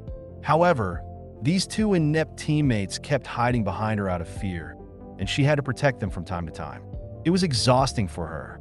Whenever they encountered zombies, they'd push Ming forward to deal with them. This infuriated her beyond measure. Although her flame ability was potent, the consumption of energy was immense. Even after advancing to level 2, she couldn't deal with multiple zombies consecutively. Looking at the two cowardly teammates hiding in the bushes, Ming couldn't help but think of her younger sister. If I'm struggling so much to survive, how can my delicate little sister cope? Did she starve to death at home? Or was she eaten by zombies when she went out to find supplies? As the zombies were cleared, the two cowardly teammates cheerfully emerged from the bushes, and the group continued on. In her heart, Ming prayed, "May, if you're still alive, please hold on. I save a piece of chocolate just for you." On the other side, Chino and his team were preparing for a barbecue night. Just as Chino was about to ask Suju and Mei what skewers they wanted, shouts came from downstairs. Mei was shaking, and a look of immense joy appeared on her face. Excitedly, she exclaimed, "It's my sister! My sister is back!" Saying this, she dashed downstairs. Witnessing this, Chino murmured to himself, "After a long wait, I finally met you, Ming." He then followed Mei. Seeing the two sisters embrace, he felt reassured. "It's touching," he thought. But as this sentiment settled, Chino suddenly noticed the two dimwits nearby, wondering where on earth they had come from. Xin Jiang and Wang Xinwu looked excitedly at Mei, their faces alight with anticipation.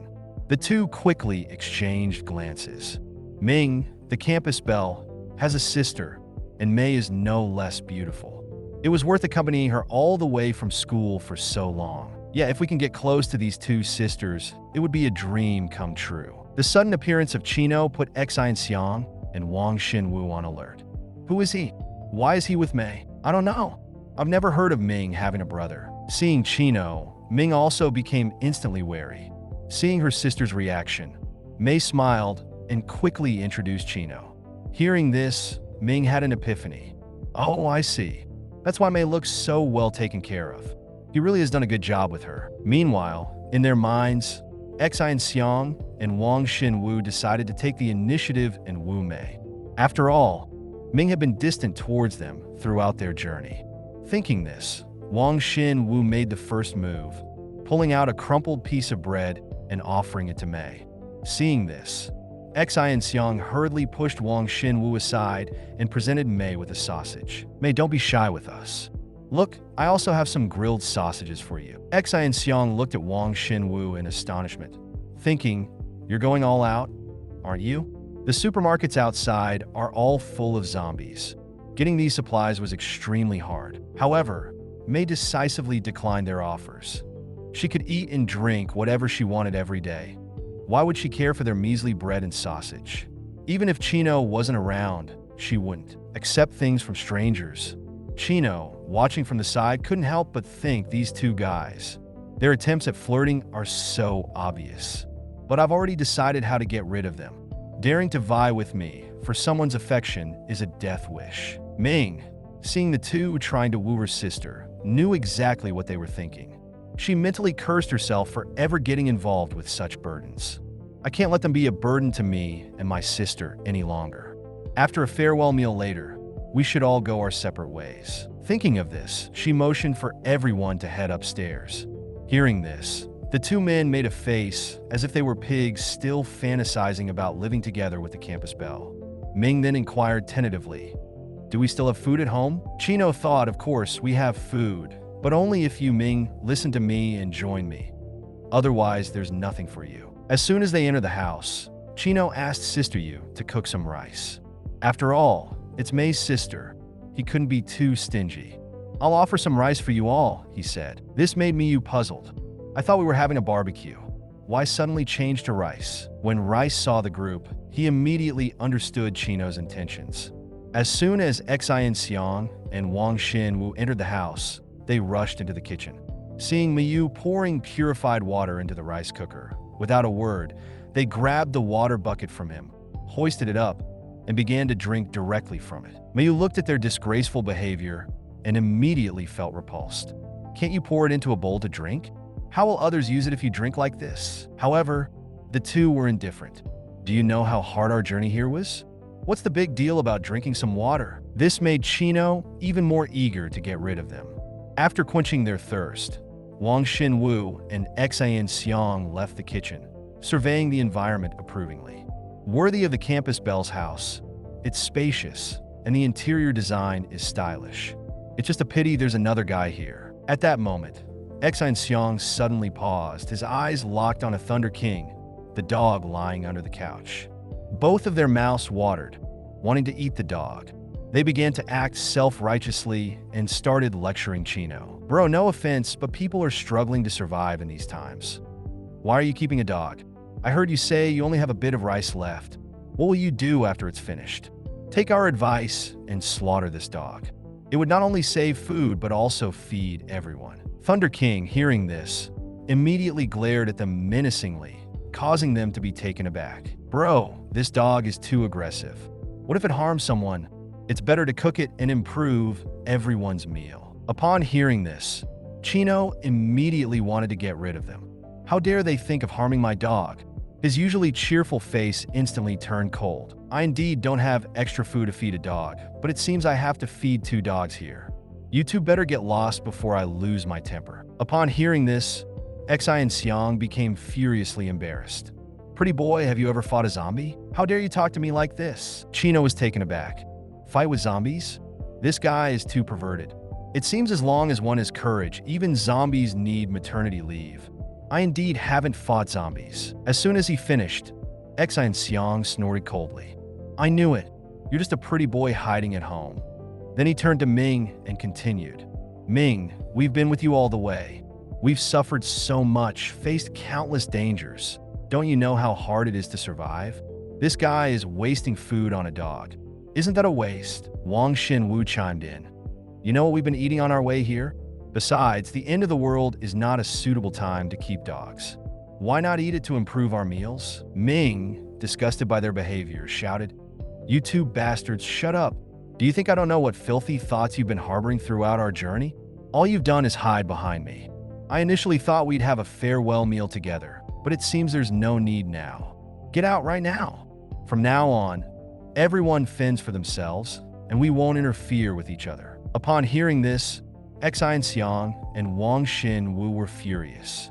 They hadn't expected Ming to break off ties with them. Ming, have you no conscience? We risked our lives to protect you and even help you find your sister. And now you're just abandoning us? Ming laughed coldly. It's laughable. Every time we encountered zombies, you push me to the front. Who is really protecting whom? Hearing Ming reveal their true colors, an infuriated Xian Xiang began cursing at her. Ming didn't bother to argue with them and waited for them to leave, before telling them to leave immediately. Before leaving, the two didn't forget to throw out threats. On the side, Chino petted Thunder King's head, signaling him to follow them out and deal with them. In this apocalyptic world, human nature is hard to predict. Thunder King nodded in agreement and quickly followed the two downstairs. Seeing this, Ming was puzzled. Is this dog being sent to deliver dog meat? Xian Xiang and Wang Xinwu continued their rant downstairs, planning revenge. Little did they know, they were nearing the end of their lives. Suddenly, there was a noise behind them. To their surprise, it was Thunder King. Just as they thought they could feast on dog meat tonight, Thunder King spat out 5 bolts of lightning. Before they could react, they were electrocuted to death. Having dealt with the two, Thunder King lifted his head and hurried back home. What? You thought you could eat dog meat with that level of skill? Pathetic trash. Back home, After Ming finished a pot full of rice, she looked at Chino apologetically.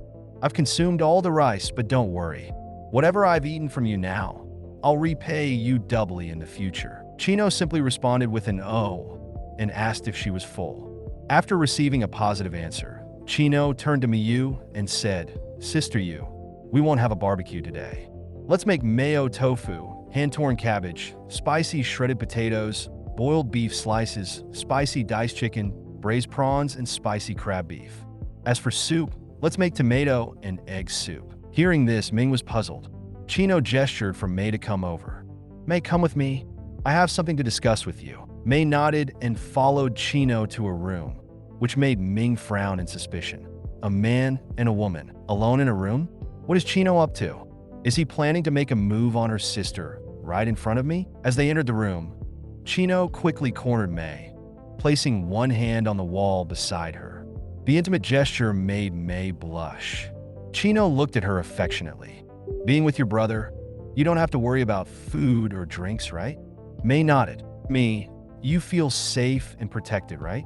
She nodded again, her face turning even redder. Chino smiled at her. It's because you're obedient, gentle, and capable that I treat you well. But does your sister listen to me? Mei pondered. Her sister was always independent and hardly knew Chino. She wouldn't just listen to him. Seeing Mei lost in thought, Chino continued.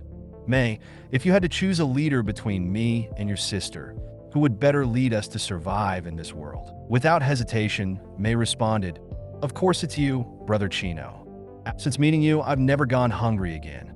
If my sister can't even take care of herself, how can she lead the rest of us? Chino chuckled. So, we must first get your sister to... He initially wanted to say, be trained to obey, but he stopped, thinking it sounded too sinister and didn't want to come off as a creep. Mei looked at Chino puzzled as he suddenly stopped speaking. What do you mean by we must? She asked, her expression full of confusion. Chino felt a rush of awkwardness, causing sweat to form on his brow. Clearing his throat, he said earnestly, We must get her to listen to me. Otherwise, in crucial moments, disagreements between your sister and me might put us all in danger. Mei nodded in agreement, seeing the logic in his words.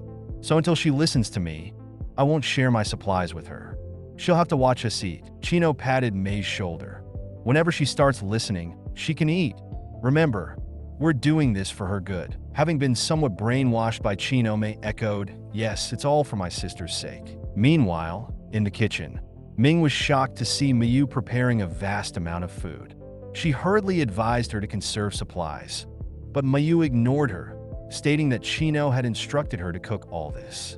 How much she cooked was her decision. Hearing this, Ming went straight to Chino, urging him to be more frugal. Otherwise, there'd be nothing left to eat tomorrow. Chino remained unfazed. Today, you reunited with Mei. It's a happy occasion and deserves celebration. Besides, these are my supplies, so it's none of your business. Ming was taken aback. She had never seen anyone be so extravagant during the apocalypse. Looking at the feast, she sighed, regretting eating so much earlier. Although full, she couldn't resist joining them for the delectable dishes. As Ming took a seat at the dining table, Chino asked her in surprise, What are you doing sitting here? This infuriated Ming, and she retorted, Where I sit is none of your business. Mei could only silently apologize to her sister. For her sister's future, she'd have to endure some discomfort. We're about to start eating. It's not appropriate for you to sit here. Of course, if you want to watch us eat, feel free to stay. Upon hearing Chino's words, Ming's face was filled with disbelief. What do you mean? Don't I have a share of the food? Chino responded that the sumptuous feast laid out on the table wasn't for her. Furious, Ming exclaimed, Didn't you say this was to celebrate my reunion with Mei? Yes, I did, Chino replied coolly. But I never said you'd be joining us for the meal. You're not part of our team. Only those who are with me get to enjoy the delicacies I've risked my life to bring back. Turning to Mei, he asked, Aren't you with me? Mei bashfully nodded. Yes, I am with you. Chino, Swaju, Sister Yu, and even Thunder King the dog and Rice the cat all echoed their allegiance to Chino. Chino looked at Ming triumphantly. See, only those loyal to me get to eat my food. Since you're not with us, Why should you have any right to eat with us? Unless you two decide to follow me and call me brother, you can't share our meal." Ming, more enraged than ever, interrupted him, slapping her hand on the table. She shouted, "Chino, don't push me too far. Just for a meal? You want to humiliate me like this? Let me tell you, even if I starve, I won't take a single bite of your food." With that, she stormed off towards her room. The more she thought about it, the angrier she became. It was a blatant play and humiliation. After all the hardships she'd endured to return home, she had been met with betrayal. Forced to smell the tantalizing aromas from the dishes and listen to them discuss the delectable food, she couldn't stand being in the living room any longer. She couldn't bear the scent of the food. With a cold expression, Ming retreated to her room. Just as Ming entered her room, her chest tightened with anger. On her bed was a man's underwear. Without a doubt, it belonged to Chino. "Oh, May, what a wonderful sister you are," she thought sarcastically. "You gave away your own sister's room to a man." Just then, May peeked in, attempting to explain the situation. Hearing her words, Ming clenched her fists, grinding her teeth in anger. She held back her fury only because she had seen how Chino took care of her sister. If not for that, she would have given him a piece of her mind. May mentioned, "Chino said it's okay to take a shower. Just make sure you don't swallow any water. If you feel uncomfortable, you can rinse off quickly." Nodding, Ming told her to go back to her meal. While showering, Ming couldn't understand how she had become so isolated. Rice's behavior was understandable. Cats were known to be fickle. As the saying goes, with treats, they recognize their master. But she was deeply hurt that even May seemed to have traded her loyalty for food. "Eat all you want now," she thought. "Once the fridge is empty, May and Rice will come running back to me. Just wait and see who has the last laugh." When she finished her shower and heard Chino distributing grapes for dessert, her mouth watered uncontrollably. "Of all the fruits, why did he have to choose my favorite grapes? I want them so badly." Shaking her head, she tried to distract herself from the craving. Coming out, Ming called May to her room. She wanted to understand everything that had happened recently. How Chino acquired the supplies, what kind of spell he had cast over everyone, especially her sister. May, on the other hand, saw this as an opportunity to persuade Ming to listen to Chino. Chino, who was nearby, unabashedly admired Ming's figure. Even a brief glance at her seemed tempting to tease her. He waved some grapes in front of her. Fuming, Ming was sure he was doing this on purpose. Once inside the room, Ming pushed May onto the bed, glaring at her. "Why are you siding with a stranger over your own sister? What was that earlier? Why didn't you stand up for me?" May pleaded while trying to reason with Ming. "Sister, I did what I did for the good of all of us. If we're going to form a team, we'll need a leader to avoid disputes during dangerous times. Among us, Chino is the most suitable candidate. That's why I didn't support you at first. Chino was just worried you wouldn't cooperate, which is why he resorted to such tactics to corner you. Besides, he discussed it with me beforehand, and I agreed with him." Hearing May's explanation, Ming suspected that her sister had been brainwashed by Chino. "If he shows his competence, I'd naturally listen to him. But using such trivial methods, does he think he can make me surrender just by offering a meal?" she retorted. Upon hearing this, May felt frustrated and asked Ming about her plans. A continued standoff wouldn't be helpful, May pointed out. Ming stated that unless Chino showcased his prowess, she wouldn't back down. "Let's have a duel. The winner will lead. If he's so sure of himself, let him prove it." Saying so, Ming grabbed her jacket, heading decisively towards the door. Panicking, May asked, "Where are you going?" "I'm going to search for some food within the community," Ming replied. "But it's getting dark. What if something dangerous happens? Chino, can you please talk some sense into her?" May pleaded. Chino hesitated. "Sorry, May, I have no grounds to stop your sister. But don't worry, let her take Rice with her. It can sense danger in advance." Rice grumbled, unhappy with the arrangement. Doesn't Ming just align herself with Chino? Women are so obstinate, it thought. Chino nudged Thunder King with his foot, signaling for him to accompany Ming. Thunder King muttered to himself, "Why go out in such heat? It's annoying." May intervened. "If that's the case, can I assist my sister?" Nodding, Chino replied, "Yes, but make sure you're well equipped and stay safe." Watching the duo, accompanied by a cat and a dog, leave the house. Chino sighed deeply. Ming, I never wanted to trick you this way, but you did kick but in our previous life. Just because I stole a few cabbages from you, isn't it fair to take some small revenge now? However, this couldn't go on indefinitely. A solution had to be found to bring her under control. 10 minutes later, Ming returned with a bucket of instant noodles and began to show off in front of Chino. Hearing this, Chino chuckled. I was planning to have a barbecue tonight, but since you were flaunting in front of me, I will show you what real beef noodles are like. After ordering Sister Yu to prepare beef noodles for the night, he turned his focus back to the significant issue at hand. Chino then directly invited Ming to have a serious conversation, to which Ming nodded in agreement. He began, "Firstly, I admit that my behavior at noon was excessive. I shouldn't have treated you like that, and for that I apologize. Secondly, until you recognize my position as the leader, I won't be sharing my resources with you. After all, the role of a leader requires both strength and strategy. But I will prove to you that my abilities and judgment are superior to yours. First, regarding strength, let's have a duel in 3 days. If I lose, I will follow your lead from then on." Ming's eyes brightened at this proposal. "Are you serious?" she asked, indicating that she was willing to have the duel immediately. Chino, however, flatly refused. He explained that he wasn't in full control of his abilities and feared he might seriously injure her. Besides, he added, "Just wait 3 days. Once I break through to the 4th level, we'll be able to crush you easily. Moreover, as you are now, you wouldn't just lose to me, you'd lose to Thunder King as well." Hearing that she was considered inferior even to a dog, Ming became furious on the spot. "Are you saying I can't even beat your damn dog? This Chino is humiliating me again, comparing me to a dog." Seeing Ming in this state, Chino quickly conceded. All right. You are more formidable than Thunder King. Happy now?" Just then, Thunder King suddenly became alert. The next second, there was a knock on the door, accompanied by the pleading voice of a woman. "Please, Ming, give me something to eat. I haven't eaten in 2 days." Hearing this, Ming responded with a question. "You haven't eaten in 2 days? Doesn't that mean you ate something 2 days ago?" Chino, standing nearby, was taken aback. Such a fresh and natural response from her, he thought. The woman outside was speechless. "Is this what a person says?" Ming continued coldly. "I have nothing for you. Leave." However, Mei felt a pang of guilt.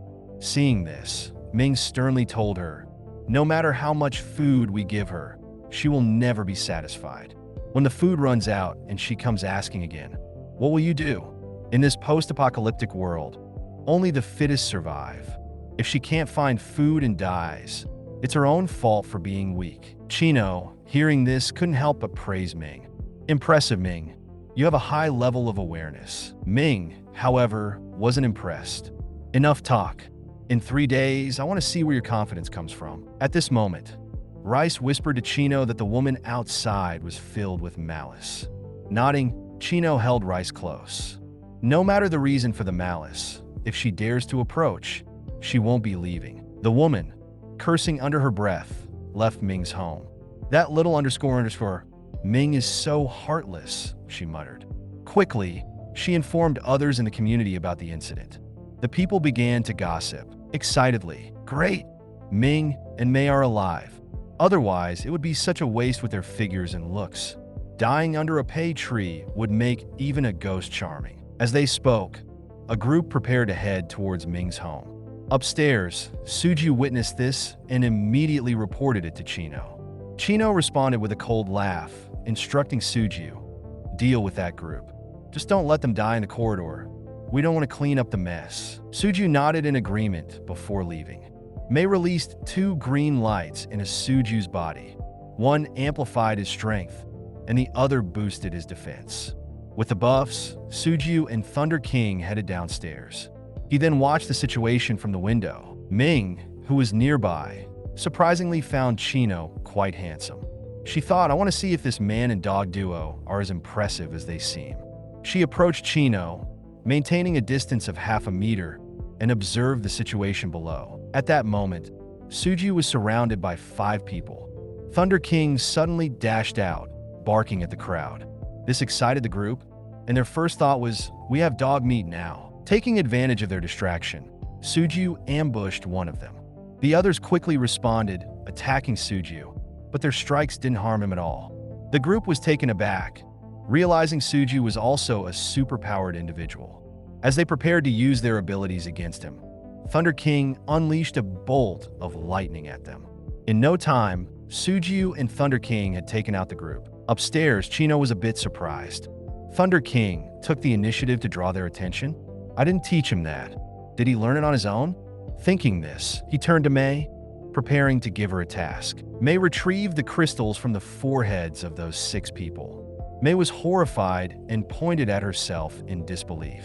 Chino nodded, yes. Even if you are a support, there are some things you need to experience firsthand. It's to ensure you can adapt during critical moments without affecting the battle. Hearing this, Mei looked pleadingly at Ming, hoping she'd intercede. However, Ming strongly agreed with Chino's words. Mei, this is something you will eventually have to face. It's better to get familiar with it now, when it's safe. Ming also swore in her heart, Dear sister, I swear I'm not trying to get back at you for not backing me up at lunch. It's really for your own good. Taking the dagger handed over by Chino, Mei went downstairs with him. Facing the corpses, Mei, with a whining voice, turned to Thunder King, hoping he'd do the task for her. Thunder King promptly shook his head. This isn't a job for a dog. Gathering her courage, Mei made an incision on a corpse's forehead and extracted the crystal. Immediately, she vomited. After a few minutes, pale-faced, Mei handed over the packaged crystals to Chino. Seeing her drenched in cold sweat, he comforted her. It's okay. You get used to it after a while. Suju used to be the same. Later, I'll ask Sister Yu to prepare braised beef noodles for you. After going upstairs, a bowl of steaming braised beef noodles was served. Ming looked at the noodles in shock. Are you here to eat beef or beef noodles? Who eats beef noodles like this? Chino then handed the bowl with the most beef to Mei, but she couldn't eat due to the trauma from earlier. Ming, on the side, was even more infuriated. Chino definitely did it on purpose. Ming had resisted the temptation for several days, waiting for the duel with Chino in 3 days.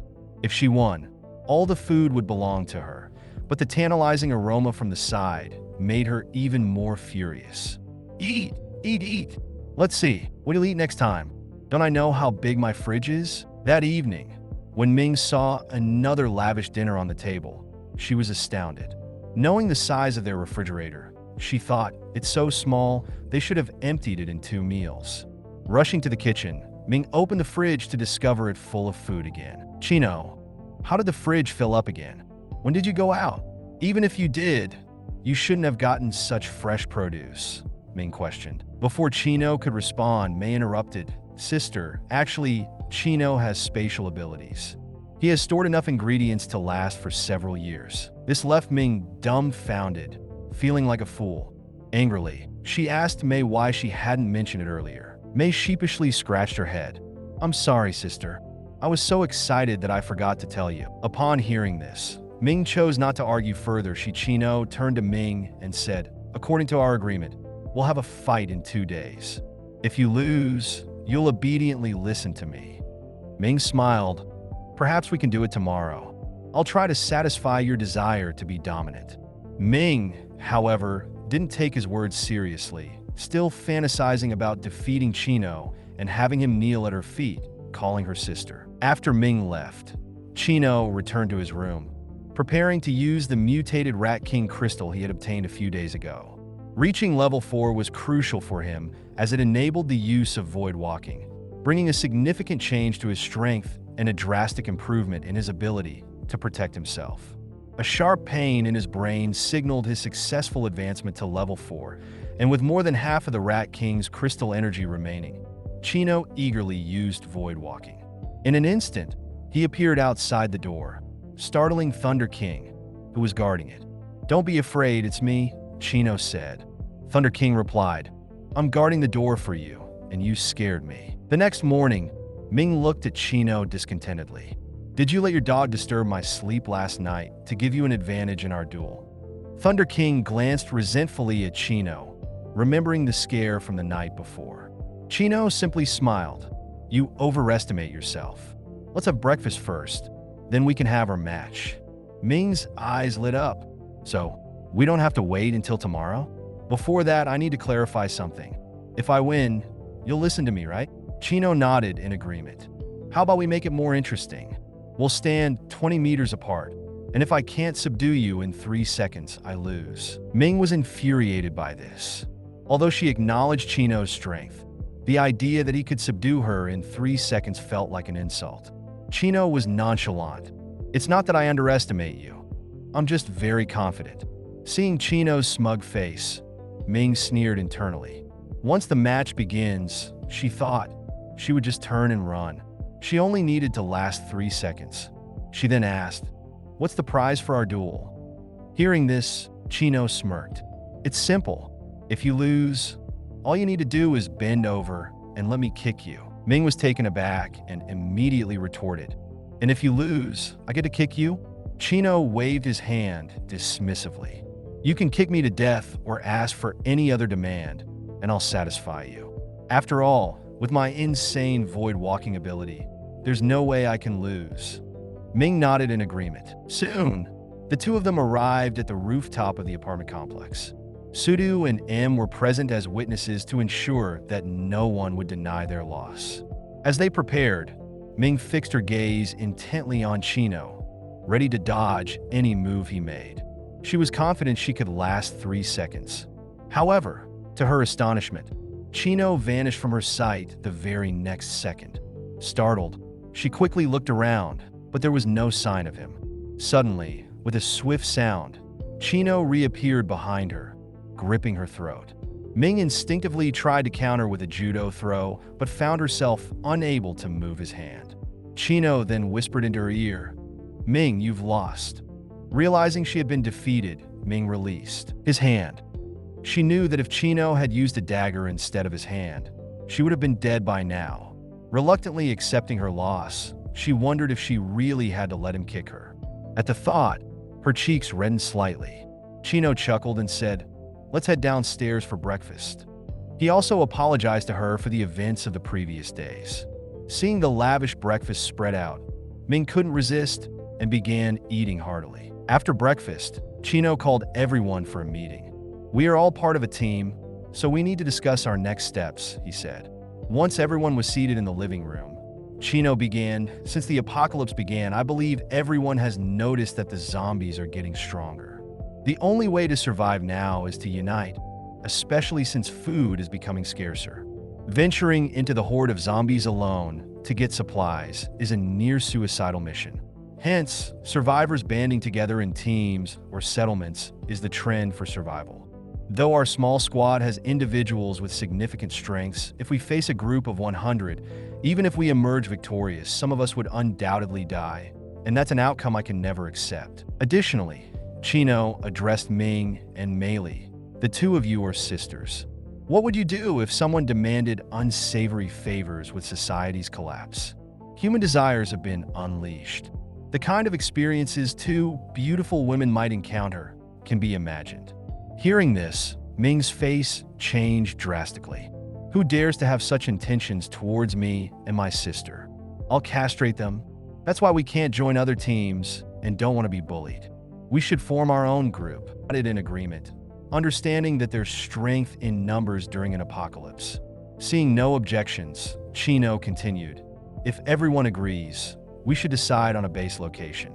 From my understanding of the apocalypse, the city center is full of zombies and not suitable for our base. Any sane person would seek refuge in the suburbs, so the best place would be my villa outside the city limits." Listening to this analysis, Ming had to admit that Chino was indeed more suited to be the leader. As Ming was deep in thought, Chino, thinking of avenging past grudges, had a mischievous look. However, kicking Ming in front of everyone wasn't appropriate.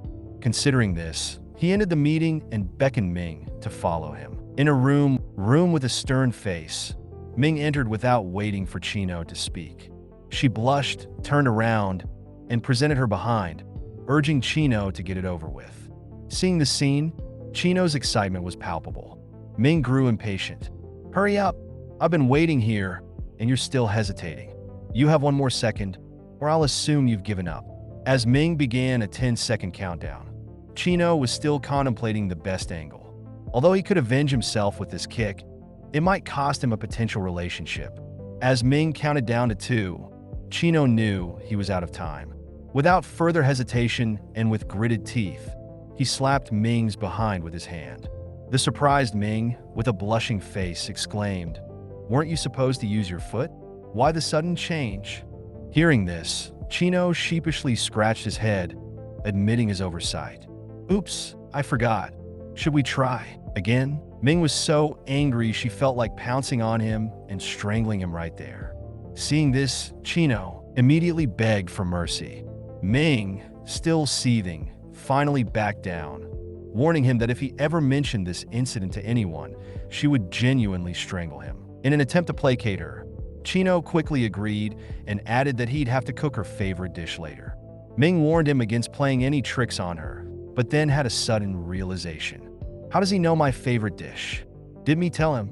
Seeing the table full of her favorite foods, she put this thought aside and focused on the delicious food. After their meal, Ming sincerely thanked Chino for taking care of her sister. Once everyone finished lunch, Chino advised them to pack up as they would soon head out to his large villa. Given their current dense residential location, it was easy for other survivors to rummage for supplies, and the area was not ideal for long-term habitation due to its limited visibility. Soon, everyone was ready, and they set out. As they traveled, they fought off zombies on their way to the villa. This journey also served as a training exercise for Ming and her group. Just then, distant cries for help reached their ears. Turning to the source of the sound, Chino saw a young man fervently swinging a rubber stick, fiercely holding his ground while 3 other youths were slowly retreating. Chino immediately recognized that they were under attack from poison-type zombies. The young man could have escaped if he had left his companions behind, but he didn't. Spotting Chino, the young man desperately called out for help. Impressed by his character, Chino felt this man could be a good addition to their group and ordered Thunder King to rescue them. Obeying the command, Thunder King jumped from their heavy truck, rushing toward the scene. A dazzling flash of lightning later, Thunder King had taken out a dozen zombies in mere moments, leaving onlookers like Fongu in utter shock.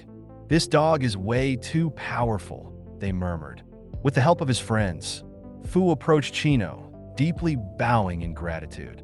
"If there's anything you need from me, just let me know." Hearing this, Chino, intrigued, asked, "What were you guys doing before the apocalypse? Have any of you awakened any special abilities?" Not wanting to hide anything, they immediately began introducing themselves. "I'm Fu, the oldest among us. I awakened a physique-enhancing ability on the 3rd day. My name is Yangxian. My power is ice, and I awaken on the 5th day. I'm Le. My ability is electricity.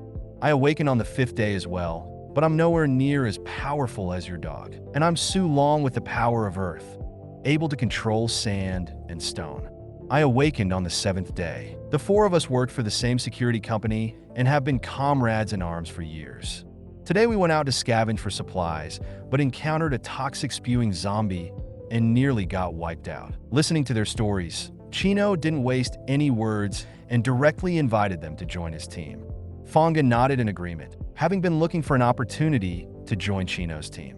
Recognizing their obvious strength, especially when even their dogs seemed mightier than all 4 of them combined, teaming up with Chino would ensure their safety. Seeing their agreement, Chino promptly asked them to board the vehicle, advising that if they had no essential belongings at their previous place, they should just leave them as there were plenty of supplies in the malls and stores. Soon they arrived at the villa district. Chino arranged for them to stay in a villa close to his. Watching them leave to settle in, Ming remarked, "You have a good eye, Chino. These 4 not only have the courage to fight zombies, but also don't abandon their teammates in dire times." Nodding, Chino replied, "It's precisely that quality that made me invite them. But always be cautious and watchful." "Don't worry, bro. We understand," the group replied. They then returned to their villa. Chino retrieved everyone's luggage from his unique space, along with a bag of rice and some daily necessities. He and Suju then went to deliver these items to Fu's group. As they approached the door, they overheard the group discussing Thunder King. "It's unbelievable.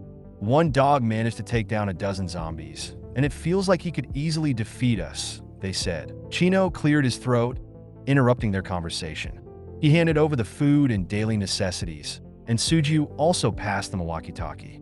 It'll be easier to communicate with this if needed. I'm planning to settle here for the long term. This afternoon, I'll be leading a team to scout the Villa district. Since you all have injuries, you should rest. If anything comes up, use the walkie-talkie to contact us. After lunch, Chino took Ming for a walk around the surrounding villas. This greatly upset Ming. Why do you have to bring me along? I need to ensure Ming's safety. What if I get into trouble? Before she could finish, Chino swiftly pulled her into some bushes, signaling her to stay quiet. Someone was approaching from a distance. A bus stopped at the edge of the villa area, and a white-haired girl stepped off. Chino immediately recognized her as Manga from their previous life. She was the ultimate bootlicker to Ming. Manga had created an all-female survivor team. While this might seem like a positive endeavor, she absolutely forbade any of her subordinates from dating or engaging in romantic activities, and those who defied this order faced severe punishments. It was hypocritical considering she herself was the #1 bootlicker. Manga didn't allow any men to approach women from her team, mainly due to her being a full-blown psychopath. Despite her crazed tendencies, she was deeply loyal to Ming, even sacrificing her life to save her. After her death, Ming took over her position as the leader and began permitting romance within the team and even allowing male survivors to join. Lost in these memories, Chino recalled, "If my memory serves me right, around this time in our previous life, Manga was here to gather supplies. She hadn't met Ming yet. However, our paths did cross. I wanted to join her team upon realizing it was all female, but she rejected me. Now, due to my presence, Ming and Manga might meet sooner than expected.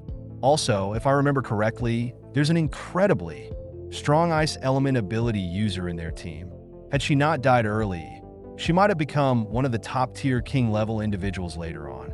Just as he thought of this, he and Ming, hiding in the bushes, were discovered by Manga. The moment Manga laid eyes on Ming, her whole body tensed, and a peculiar emotion welled up within her. She walked directly up to Ming and greeted her. "Hello, my name is Muena. May I know your name?" Although Ming was a bit perplexed, she noticed Muena's politeness and replied courteously, "My name is Ming." No sooner had she spoken than Manga, right in front of Chino, invited Ming to join her team. However, Ming promptly declined. Chino, on the other hand, cursed inwardly, thinking she really doesn't care about me trying to poach right in front of me. Hearing Ming's refusal, Manga glanced at Chino and pointedly asked, "Is he your boyfriend?" As Ming's face turned a shade of pink and she was about to deny it, Chino bluntly retorted, "What's it to you?" With that, he turned and prepared to clear out nearby zombies with Ming, planning to return to the villa afterward. Watching the departing figures of Chino and Ming, Manga smirked internally. Asterisk, all men are inherently fickle and greedy. I must show Ming's true colors and get her to join my team. With this in mind, she ordered her subordinates to search for supplies in the nearby villas. That night, Muena approached Chino with a proposition to gather supplies from a nearby large supermarket, claiming that the goods inside would be enough to feed 100 people for 3 years. However, she warned that the store might be swarming with zombies. She wanted to collaborate with him, suggesting a 70-30 split in her favor, justifying the ratio based on her team's size and contribution. Chino was utterly baffled, sensing ulterior motives. Asterisk, isn't that the mall where Ming and I encountered the mutated zombies? The supplies there have already been taken by me. What's her game? Asterisk, he declined Manga's offer outright. Upon hearing this, Manga was fuming with rage. It never occurred to her that Chino would be so timid. She thought, how can Ming be interested in such a loser? She had originally planned to use the mall as a stage to show Chino's true colors in a crisis, and then take advantage of the situation to eliminate him. But now, with her plan foiled, she was left wondering what to do next. As she thought of this, an idea suddenly struck her. She considered seeking someone's help. Watching Manga's departing figure, Chino pondered, asterisk, could this woman be targeting me because she wants to be with me? Asterisk, in his past life, he never realized that Muena could be so ruthless. Asterisk, if that's the case, then don't blame me for being heartless. But who should I send to deal with her? Asterisk. As he contemplated, he returned to the villa and noticed Thunder King, the dog, sleeping on the floor. He chuckled. Asterisk, who would suspect a dog? If anything goes wrong, we can blame it on Thunder King being ill. Asterisk. The next morning, Manga knocked on door 301. Bro, are you there? As her words faded, the door opened from inside. The young man known as Bro, Fong. His eyes lit up when he saw her. It's Miss Mwena. In front of you, I dare not be called Bro. Just call me Little Fong. Watching the man who resembled a bootlicker, Mwena sneered internally. If not for needing Ming and her wind power, I wouldn't even look at you. She then explained her plan to him, to use his wind ability to lure the zombies. This is to deal with that scumbag. Understand? Zhang Fong nodded in agreement. But as he was about to set his conditions, Mwena anticipated his request. Once it's done, you can join my team. Hearing this, Zhang Fong was overjoyed, looking every bit the bootlicker he was. Humming a tune, he left, thinking it was a simple task, just exposing the true colors of the scumbag. However, he remembered his friend Suju, who worked as a security guard in that villa area. Asterisk, I couldn't find him last time. Maybe I can find him now. Asterisk, using his wind ability, he lured a horde of zombies towards the villa. However, upon reaching the entrance, he was shocked to see his friend Suju standing there. He skidded to a halt, exclaiming, Suju, what are you doing here? Thunder King was ready to pounce on the uninvited Zhang Fong, but Chino held him back. With zombies closing in from behind, and without wasting time catching up, Zhang Fong quickly led them away, internally cursing Manga. Asterisk, damn her. She didn't mention my friend was in there. I can't jeopardize my friend just to join her. Asterisk. Watching Zhang Fong leave, Chino remarked, isn't that your bro? He had a tragic end in our past life. We were friends, and he helped us many times by luring zombies away, giving us time to gather supplies. Unfortunately, he met a gruesome end in a zombie's jaws. Why would he bring zombies to my villa? Before he could delve further into these thoughts, Zhang Fong, who had led the zombies away, returned. Before he could speak, Chino took the initiative. Did Manga send you with the zombies? Hearing this, Zhang Fong was taken aback. She asked you to lure the zombies here? Do others know about it? Zhang Fong awkwardly scratched his head, indicating that no one else was present except for him and Mwena. Just as Chino was about to say something, a zombie's roar echoed from a distance. Zhang Fong and Suju looked in the direction of the sound, puzzled, not knowing what it signified. Chino's face paled slightly. That sounds like a level 5 mutant zombie. Suddenly, a bus was seen approaching the residential area. Inside the bus, Mwena was directing her subordinates to charge directly into the zombie horde. Asterisk, it seems these zombies must have been lured by Zhang Fong. Good job. Asterisk, she thought. Asterisk Ming, hang in there, wait for me, and don't get eaten by the zombies. Asterisk. In an instant, a few mindless level 1 zombies were sent flying by the bus. However, one zombie managed to dodge and stood to the side, watching coldly. It then conjured a fireball with its hands and hurled it towards the bus. With a loud bang, the rear window of the bus shattered. Women inside the bus screamed in terror. They had brought along gas cylinders, and an explosion would be catastrophic. Mwena's face turned ashen as she shouted, "Stop the bus! Everyone out!" The passengers panicked and hurriedly exited the bus. The zombie readied another fireball and hurled it towards the crowd. Mwena, seeing the danger, quickly directed everyone to concentrate their firepower on the fireball. Wielding zombie. However, their attacks seemed to have no effect. The mutant zombie then made a beeline for Manga, as if understanding the principle of capture the leader first, which left Manga in shock. Why is it coming straight for me? In a moment of desperation, she pushed one of her subordinates towards the zombie and turned to flee. This act left her companions in disbelief. They never expected their leader, Manga, to use one of them as a shield. As Manga ran, she spotted the approaching Chino and thought of using him to distract the zombie and buy herself some escape time. However, Chino smirked and said, "Miss Mwena, using your own subordinates as shields during a crisis? I didn't expect this from you." As he spoke, he slapped Manga sending her flying through the air. In disbelief, Manga wondered about Chino's surprising strength as she crash-landed next to the zombie. The zombie immediately pounced on her, biting into her. Just then, something unexpected even to Chino happened. A girl emerged from the bus, holding a burning gas cylinder. Her expression was wild with determination as she seemed intent on taking the level 5 zombie down with her. This brave girl was Shun. Seeing this, Chino couldn't help but commend her courage. "Girl, I have to admit, you've got guts."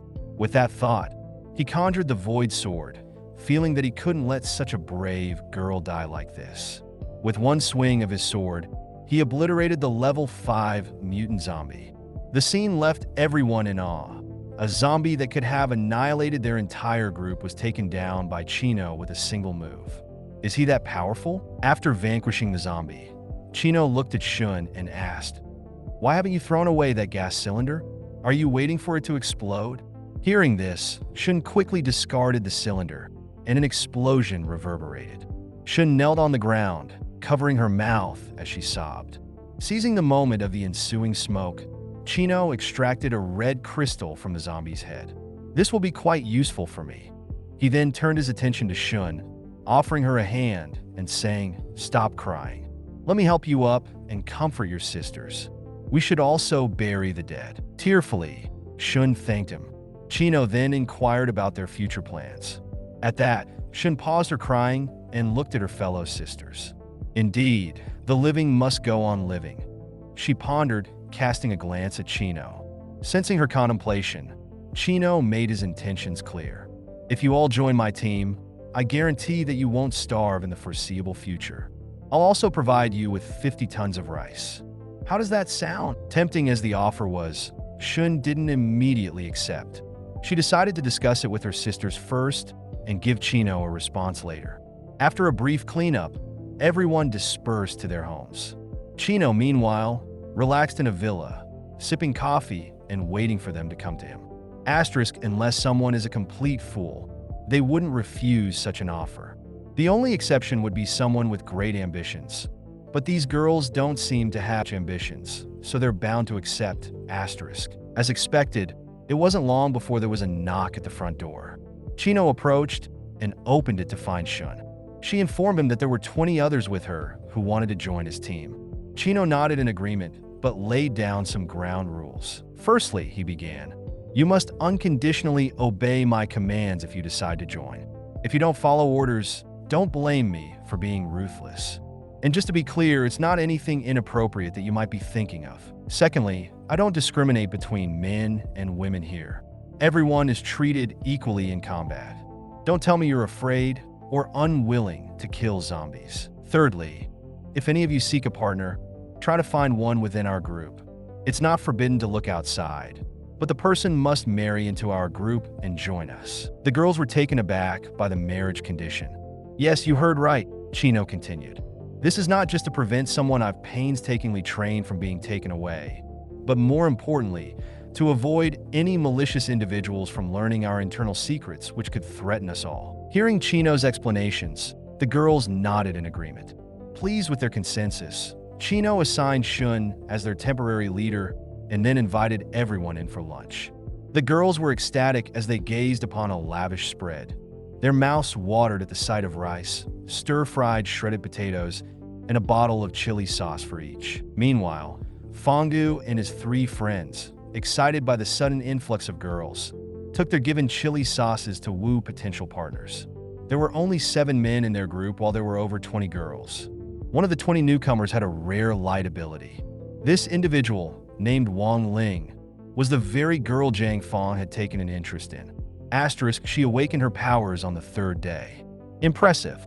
I'll need to keep a close eye on her in the future. Asterisk. It seemed that out of all the girls, Shun had the best potential, with the talent reaching the king level. With this in mind, Chino instructed Fonggu and Sulan to stay home, as he planned to take the team out for some bonding and training the next day. If someone invades during this period, he told them, warn them if they're a minority, and if they still don't listen, then use force. If it's the majority, ignore them, and I'll deal with it when I return. Both nodded in agreement. The next day, Chino led the group to a nearby clothing market in a heavy truck. Outside the market, hundreds of zombies roamed, making it a perfect training ground. Through the walkie-talkie, Chino directed the team. Formal formation. Zhang Fong, control the number of zombies. If it exceeds 30, lead the extras away. Don't worry, bro, Zhang Fong replied. With his wind ability, he began to control the number of zombies. Sudu, who had a physical strength ability, was tasked with protecting the mages. Being their first time working together, there were many flaws in their coordination. Not only was the accuracy of their spells questionable, but the casting time was also painfully slow. A well-trained mage could cast a spell in 1 or 2 seconds, not the 5 or 6 seconds they were currently taking. Seeing the lack of coordination, Chino facepalmed. Realizing that without his leadership, the team would have been wiped out, they clearly needed more practice. Once the battle was over, everyone was exhausted. Chen Luo directed them into the supermarket to pick out suitable clothing. The women were overjoyed and went on a shopping spree. Chino sneakily stashed away some black stockings into his space. Unfortunately, this act didn't go unnoticed, as Ming caught him in the act. Shocked, Ming stared, wondering if Chino had some weird fetish. But then she thought, no, he isn't that perverse. Who could those stockings be for? Mealy was confused as the color didn't suit her sister's personality at all. At that moment, one of the girls discovered a supermarket within the clothing market. Since there were quite a few zombies in the market, no one had searched it yet. She was thrilled to find a lot of bottled water in the supermarket. As she was about to quench her thirst, Shin stopped her and turned to ask Chino, "Captain, can we distribute 1 bottle of water per person first?" Chino smiled and replied, 2 bottles each. With his permission, everyone eagerly opened their bottled water. Witnessing this, Mi felt uneasy. There was something she had been holding back and wanted to talk to Chen Luo about. After some hesitation, Mi decided to come clean that night.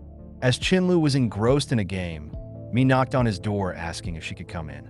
Delighted, Chen Luo thought to himself that this might be the opportunity he had been waiting for. Once inside, Mi blushed as she said, "Chino, there's something I've been wanting to tell you for a long time." Seemingly aware of what was coming next, Chino was not surprised when Mi confessed. "Chino, will you be my boyfriend? Do you know how long I've been waiting for this moment?" He replied, leaning in to give her a kiss. Mi shyly admitted she wasn't ready for such intimacy. However, Chino, being a bit mischievous, started to playfully complain, suggesting that given the dire state of the world, he might not live to see another day, and therefore they shouldn't wait.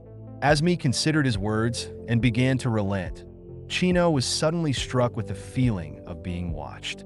Turning around, he was horrified to find Rice staring at them with a curious expression. Annoyed, Chino promptly tossed the overly curious Rice out of the room. Rice, feeling wronged, exclaimed, "Chino, you weren't like this before." After a noise, the door was immediately locked from the inside. Rice couldn't get in no matter how much he tried. Frustrated, Rice continued scratching at the door. Meanwhile, Ming sarcastically remarked from the side, "Oh, isn't this Chino's little kitty? Why aren't you sleeping with him, and instead are out here in the living room?" Rice snorted coldly in response. "Chino is in the room bullying me. I saw how distressed Mi looked. He probably threw me out because he was afraid I'd come to her aid." Ming, puzzled, asked Rice how exactly Chen Luo was bullying me. Just as the words left her mouth, realization dawned on her. Her face went through a gamut of emotions, and she impulsively wanted to rush into the room to help me. However, she was stopped by Thunder King, who said without the master's permission, no one can enter. If you want in, you must knock first. Otherwise, don't blame me if things turn ugly. Just as Ming was about to knock, she had a change of heart, thinking if Mi herself was willing, what sense does it make for me to intervene? With that thought, she turned away, sighing, "My family's prized possession has been taken by a pig." The next day, Chino instructed Sister Yu to prepare a nutritious meal for Mi and to serve 20 kilograms of pork for the team's lunch. Mayu, a bit puzzled, inquired, "Where's Mi? Is she still sleeping? She doesn't usually sleep in." Before Chen Luo could reply, Ming responded sarcastically, "What do you think? She's been harmed by someone?" Chino embarrassingly stuck out his tongue. "You're very observant, big sister. Well then, I'll go prepare that nutritious meal. Saying this, Sister Yu left. Thunder King was on the side, wolfing down its breakfast. Rice, however, was lying on the couch with an air of aloofness. Feeling guilty, Chino approached Rice and said, "Hey Rice, why aren't you eating? It's not good to starve yourself." Rice hummed lightly in reply. Rice is very angry. The consequences will be severe. Chino tentatively asked, "How severe are we talking?" "The kind that can't be appeased with a single dried fish. Treat." Chino chuckled. "What about 10? That's not enough. I need 20. All right, deal? Okay then, since you're being sincere, I forgive you. Give me a hug." Hearing this, Chino gently picked up Rice and said, "Rice, you're a mature kitty now. You should get used to sleeping on your own. After all, I'm a married man and can't cuddle you to sleep anymore." Chino set up a feast for the team, serving braised pork. The aroma of the pork attracted an old sedan from which stepped out a weary-looking brother and sister. The brother was named Lu Ming and the sister was Louis. Everyone looked at the suddenly appearing Lu Ming, who managed a faint smile and said, "Sorry to bother you all. Do you have clean water? I can trade food for it." Upon hearing this, Chen Luo nodded and had Shun bring over 2 bottles of mineral water. In return, Lu Ming presented 2 loaves of bread and 2 sausages. After the exchange, Lu Ming, holding on to Lei, prepared to leave. However, Louis, with longing eyes fixed on the braised pork, asked Chino if their team was recruiting. Chino, hearing this, stood up and approached them, questioning, "Are you sure you want to join?" Louis nodded affirmatively. Chino said, "All right then, go outside and kill 10 zombies. Extract the crystals from their bodies. You can use weapons, but no vehicles or other external forces. Once you've collected the crystals, come find me." As soon as Chen Luo finished speaking, hearing this, Lu Ming nodded in agreement. "We'll do it right away." He then led his sister away. Watching their departing figure, Chino pondered about people with attachments like them. Them are easier to trust than lone wolves. Besides, from the looks of it, the beast siblings aren't weaklings. Otherwise, they wouldn't have survived until now. "I hope you don't disappoint me." Back in the car, Lu exclaimed, "Brother, it seems their team knows the use of the crystals. I thought they were unaware." Lu Ming chuckled. "There are many smart people out there. Moreover, the fact that he can provide meat for so many team members is truly remarkable. If he asked us to kill 10 zombies, we should kill 20 to prove ourselves." Hearing Lu Ming's words, Lu nodded in agreement. Half an hour later, Chino, looking at the crystals in their hands, welcomed them into his team. He then inquired about their awakened abilities. They introduced themselves. "I'm Lu Ming, and I awakened on the 3rd day. My sister, Lu, awakened on the 2nd day. I possess a constitution-related awakening, while my sister has darkness-based powers." Chen Luo looked excitedly at the dark power in Lu's hands. He knew that darkness-based powers would get stronger with leveling up and, in the late stages, become nearly invincible. With this in mind, Chino asked Sister Yu to prepare a portion of braised pork with potatoes for the siblings. That night, Chino asked Rice to sleep with Ming, stating he had important matters to attend to with me. Rice, however, was somewhat reluctant, assuring that he would quietly watch and not interfere. This irritated Chen Luo immensely. Confused, Rice watched as the furious Chino stormed off, not understanding why he was suddenly being shunned. Upon entering the room, Chino, unable to contain his excitement, immediately tried to initiate a passionate encounter with me. Me promptly declined, saying it was inappropriate and she was still sore. Chino, feeling helpless, hugged her, saying he would only be close without crossing any boundaries and suggested, "Why don't you try using a healing spell on yourself?" This left me blushing deeply. The next morning, Chino led the team out to search for supplies. On the way, Chino began to delegate tasks. First, everyone should rely on the vehicle to clear the trailing zombies, then get out of the car to remove the vehicles blocking the road. Elemental attack. Others protect in front. Zhang Fong tried to control the number of zombies. Upon receiving the command, Zhang Fong got out of the car and lured the zombies with his wind abilities. Shun then ordered everyone to focus their attacks. In an instant, the girls opened the windows of the bus and attacked the zombies outside from the windows. Seeing this, Chen Luo was very pleased. Good job. The accuracy of the spells is much better than the first day. After clearing the trailing zombies, everyone got out of the car to deal with the other approaching zombies. At the same time, they moved the vehicles, but Chen Luo just stood by, quietly watching everyone take action. Just then, Rice suddenly exclaimed, "No touching! It still hurts here!" Hearing this, Chen Luo was stunned. He then glared fiercely at Rice, asking him where he had heard that from. Rice said that he overheard it from the balcony last night. "Besides, you only said I shouldn't watch. You didn't say I couldn't eavesdrop." Hearing this, Chen Luo was utterly speechless. "You know too much, you cat. Be careful, or I might kill the cat to silence it." Half an hour later, everyone arrived at the Yulin community. Chino instructed everyone to take a weapon and clear out the nearby zombies. He also instructed a group to first enter the restaurant to see if there were any supplies to be collected. They split into 4 groups and were told not to act alone. All the collected supplies were to be moved to the truck. Soon, rice flour, oil, and other supplies were being loaded onto the truck. Just then, one of the girls exclaimed, "Captain, come quickly. There's a supermarket over there that hasn't been looted." Upon entering the supermarket, Ming was looking for something near the cash register.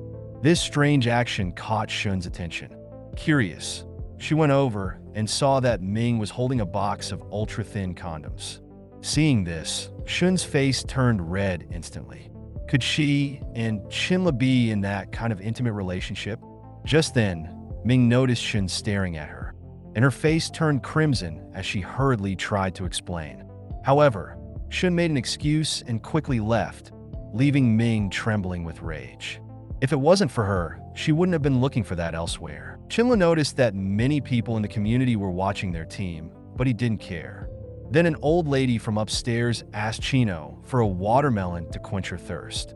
Hearing this, similar requests emerged from other rooms in the building. Chen Luo was left speechless by these people. "You all really have some nerve." Chen Luo flatly refused, saying that he had difficulty moving and they should come down and get it themselves. At his words, the crowd instantly became enraged. The old men and women upstairs began to curse at him. Led by one of the elderly men, a group of seniors armed with weapons rushed downstairs and surrounded Chino. "You young man, don't you know how to respect the elderly and care for the young? Didn't your family teach you any manners?" To this, Chino snorted, "A bunch of shameless old bastards. They don't dare to confront zombies, but are quick to bully people." As soon as he finished speaking, an old man started cursing at Chino. "The supermarket downstairs is owned by my brother. Where did you guys come from? Since you moved things out of it, we're keeping this truck. Be careful, or we won't be so polite." The others were preparing to seize the truck and the supplies inside. Seeing this, Chino, with an icy gaze, told the old man in front to get lost. But the old man, extremely arrogant, pointed at Chino and said, "What? You want to hit someone? Come on, hit me. I tell you, if you dare to hit, I'll lie down and won't get up. Hit me, you're afraid to, huh?" Hearing this, without saying a word, Chen Luo raised his hand and slapped the old man. "In all my life, I've never seen such a demand. You're welcome." The old man was slapped so hard he flew backward, landing with a loud thud and not moving. Seeing this, the others began to talk. "Hey, are you okay? Wake up. Why isn't he moving? Is he all right? Don't worry. He used to scam people by pretending to be hurt. He's a pro. He's really good at acting." Hearing this, Chen Luo was speechless. "You're all old. Is your vision not working? Didn't you see half his face is skewed? If I don't give them a hard lesson, they won't back off." Thinking this, Chen Luo snapped his fingers. Immediately, a group surrounded the old men and women, who also took on an aggressive stance, declared, "I'm a grandma and I know magic. I'm a grandpa and I also know magic." Chino sneered. Without making an example of them, they wouldn't disperse. The next second, a spatial orb was thrown at them. "Help! Run for your lives!" After dealing with this group of elders, another group emerged from the community. Chino felt a sense of recognition upon seeing one person. In his past life, when he was still weak, he used to hang out with this guy. It seems his name was Changguan. The young man named Qinan Wang held out his hands to show he meant no harm. These elders who cursed us every day, I let them be because they're neighbors. I didn't expect them to meet their end by your hand. Upon hearing this, Chino asked, "Do you seek revenge for them?" Dude, don't get me wrong. We came here for two reasons. First, to make friends with you all, and second, to ask for a favor.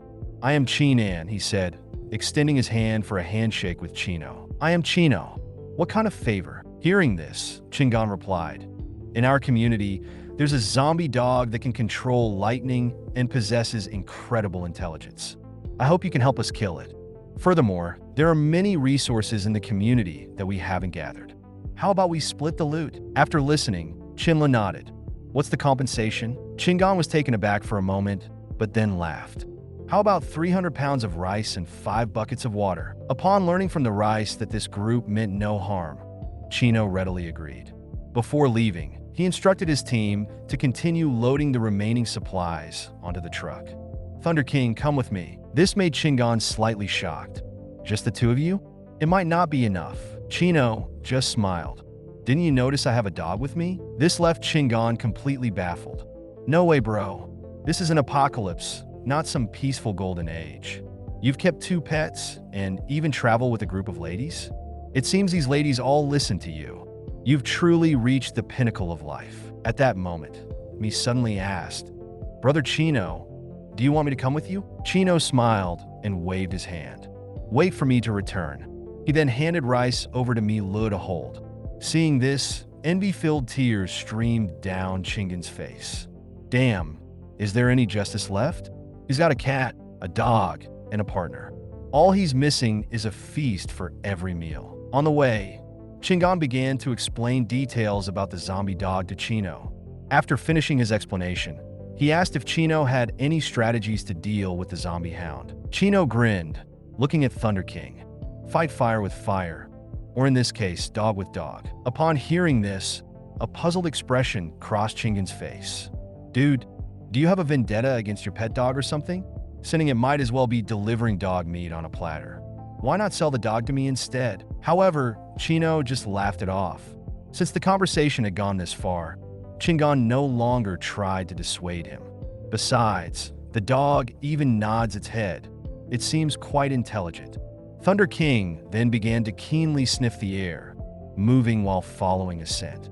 Soon, Thunder King led them to the 8th floor of a building. Before even getting close, Chino could smell a strong scent of blood. Opening a door, right in front of them was the zombie dog they were searching for. Upon receiving a signal from Chino, Thunder King launched forward, using his astonishing speed to dodge the undead hound's attacks. Seeing this, the pupils of Chingan and others contracted. Such speed, Thunder King seized the opportunity during a brief lapse in the undead dog's assault to close in.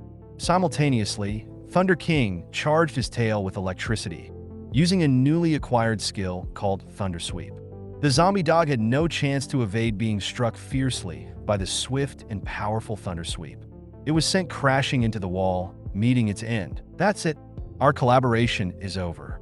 Time to hand over the promised supplies. Upon hearing Chino's words, a stunned Chingan gradually came back to his senses, staring agape at Thunder King. It felt surreal. The entire battle hadn't lasted more than 10 seconds. If it wasn't for the fact that the zombie dog also had lightning attributes and some resistance to electric powers, it probably wouldn't have lasted even that long. As Chen Luo prepared to leave with his reward, Chingan stopped him, offering an invitation to team up with his squad. How about it? Would you consider joining us?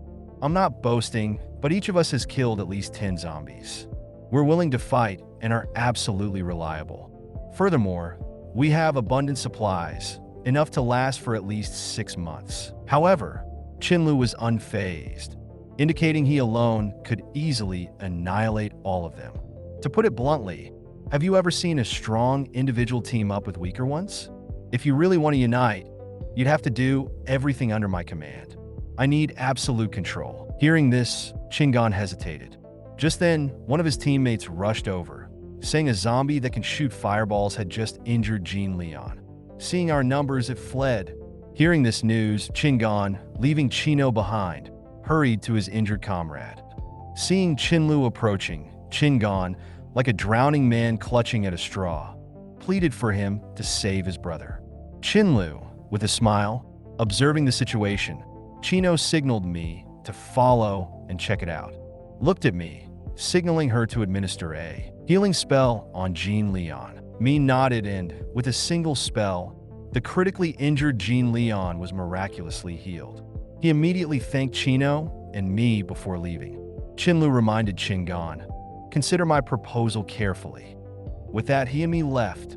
Watching their departing figures, Chingon exclaimed, "Such a powerful healing spell. Guys, I discussed teaming up with Chen Luo. He said we could, but on his terms. What do you think? Should we join him or decline?" Once this was spoken, the others began to voice their opinions. Chingon looked around, and seemingly no one objected. What's there even to discuss?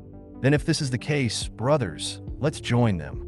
Soon, Chingon, with his sizable group, approached Chino, signifying that his squad was willing to follow Chino's lead. "Welcome to the team.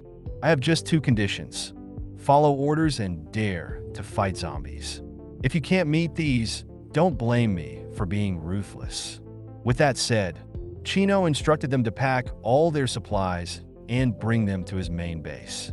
After all, now that we're united, it's better if we live together for mutual support. So, moving to my place is fine, right? Chingon and his team nodded in agreement. Meanwhile, a group of thugs led by Luo was going from house to house, gathering resources with about 18 or 19 survivors in his group. Luo had established dominance among them through his ruthless methods. Soon, they stumbled upon the villas where Chino and Shun resided. The ones on guard duty, Fangu and Sulan, noticed them first. Fangu inquired, "What should we do?" "Their numbers are significant," Chino said. "If there are too many, just pretend you didn't see them. If conflict arises with only the 2 of us, Fangu and Sulan, we won't stand a chance." Fangu, however, shook his head. "That won't work. We can't let them search our place. Our supplies are in there. Even if Chino didn't command it, we can't just stand by and watch. Let's go down and warn them. Tell them our main forces are about to return. If they don't heed the warning, we'll fight. We can then run to lure them away, buying some time. With the electric batons in our hands, we might even have a chance to strike back." Just then, they saw Chino's convoy returning to the compound. At the same time, Chino on the vehicle noticed the aggressive survivors heading straight for his villa. Seeing the main forces return, it was the perfect time to join forces. Chino remembered the leader was Luo, a backer of Qing from his past life. Luo was a poison ability user. The thugs wanted to rob supplies, but were stopped by Luo, who was waiting for the right moment to ambush Chino and the others. The next second, Luo left with his gang. Rice sensed the hostility from Luo and warned Chino. Chino had his own plans in mind. "Don't worry, Rice." Chino swiftly unleashed a spatial sphere, instantly targeting and blowing off Luo's head. Without hesitation, he then ordered his subordinates to finish off the rest of them. Chino entered the room alone, remembering his past life. Starting the day after tomorrow, some zombies would evolve to level 1. Let's transport the supplies back before they evolve. Chino lay on the bed, deep in thought. Suddenly, there was a knock on the door. Could it be Mi Li? Why is she so proactive today? Excited, Chino sat up. Unexpectedly, it was Mi Ling. She even blushed and handed Chino a small umbrella before running away in a hurry. Chino smirked.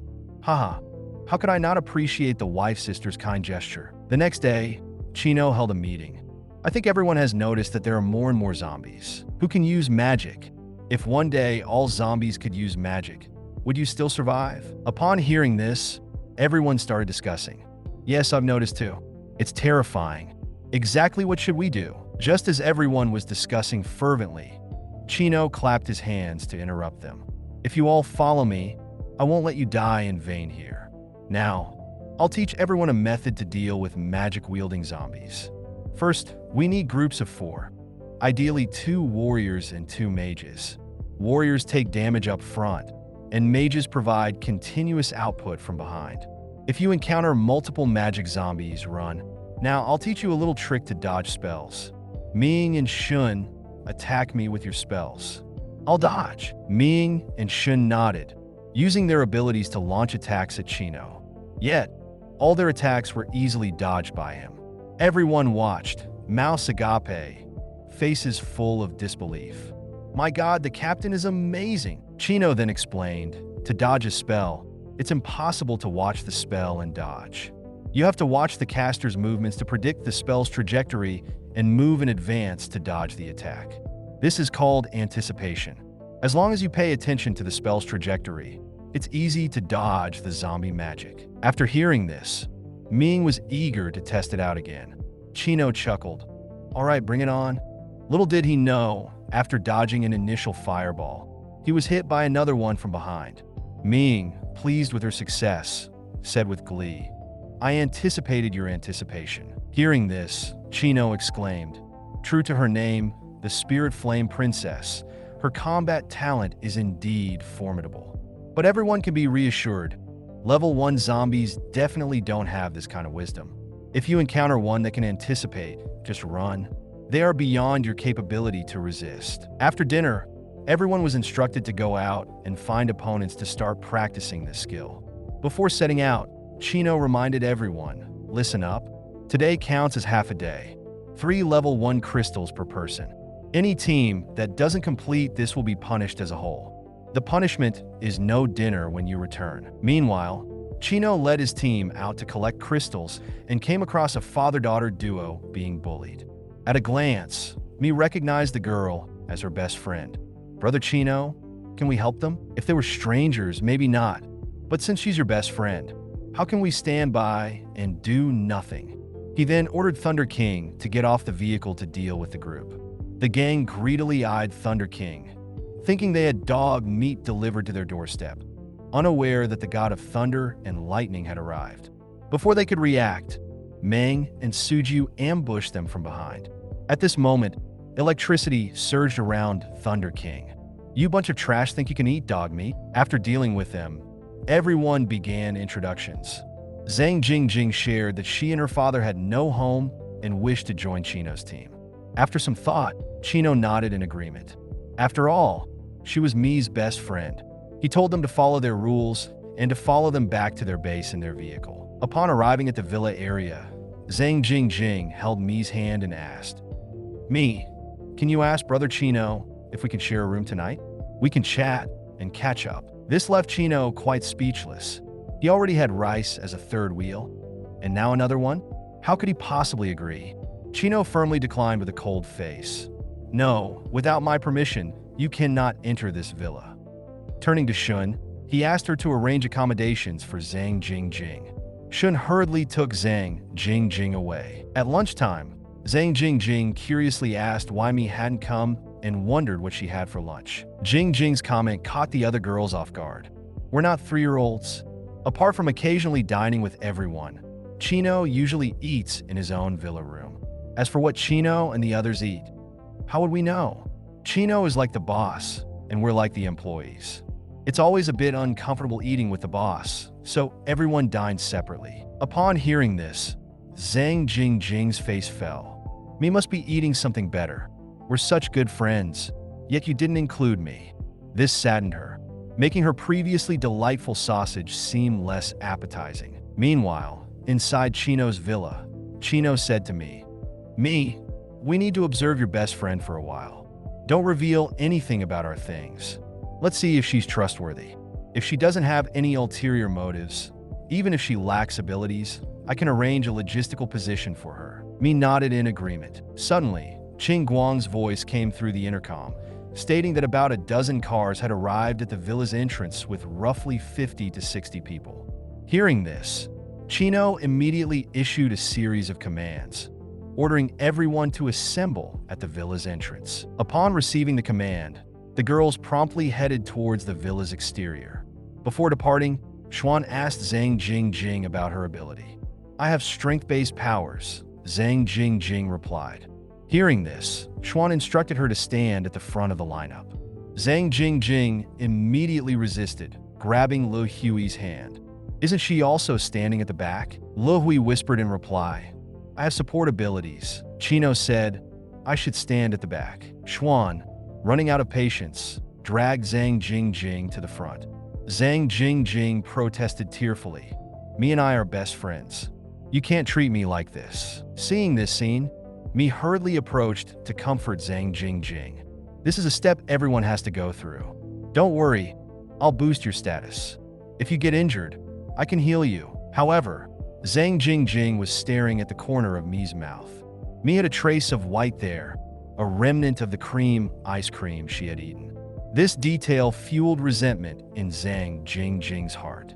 You had such a delicious treat and didn't share with me.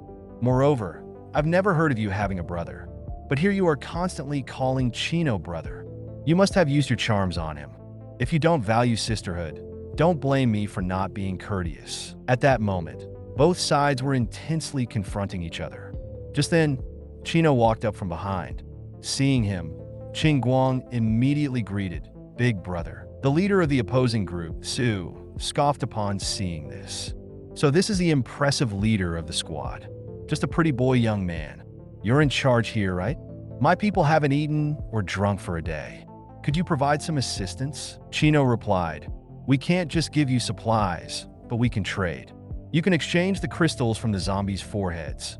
1 crystal for a bottle of water and a pound of rice. After all, our food is also limited. It's impossible to just give it away. Su was taken aback by Chino's statement. He hadn't expected Chino to reveal the secret of the crystals. It seemed that Chino led this group due to some superior power. With that in mind, Su decided not to feign niceties anymore. You think your group of women can stop us? That's a dream. Guys, this man wants us to kill zombies to provide us with supplies. What do you think we should do? Upon hearing this, there was a murmur of discussion behind Su.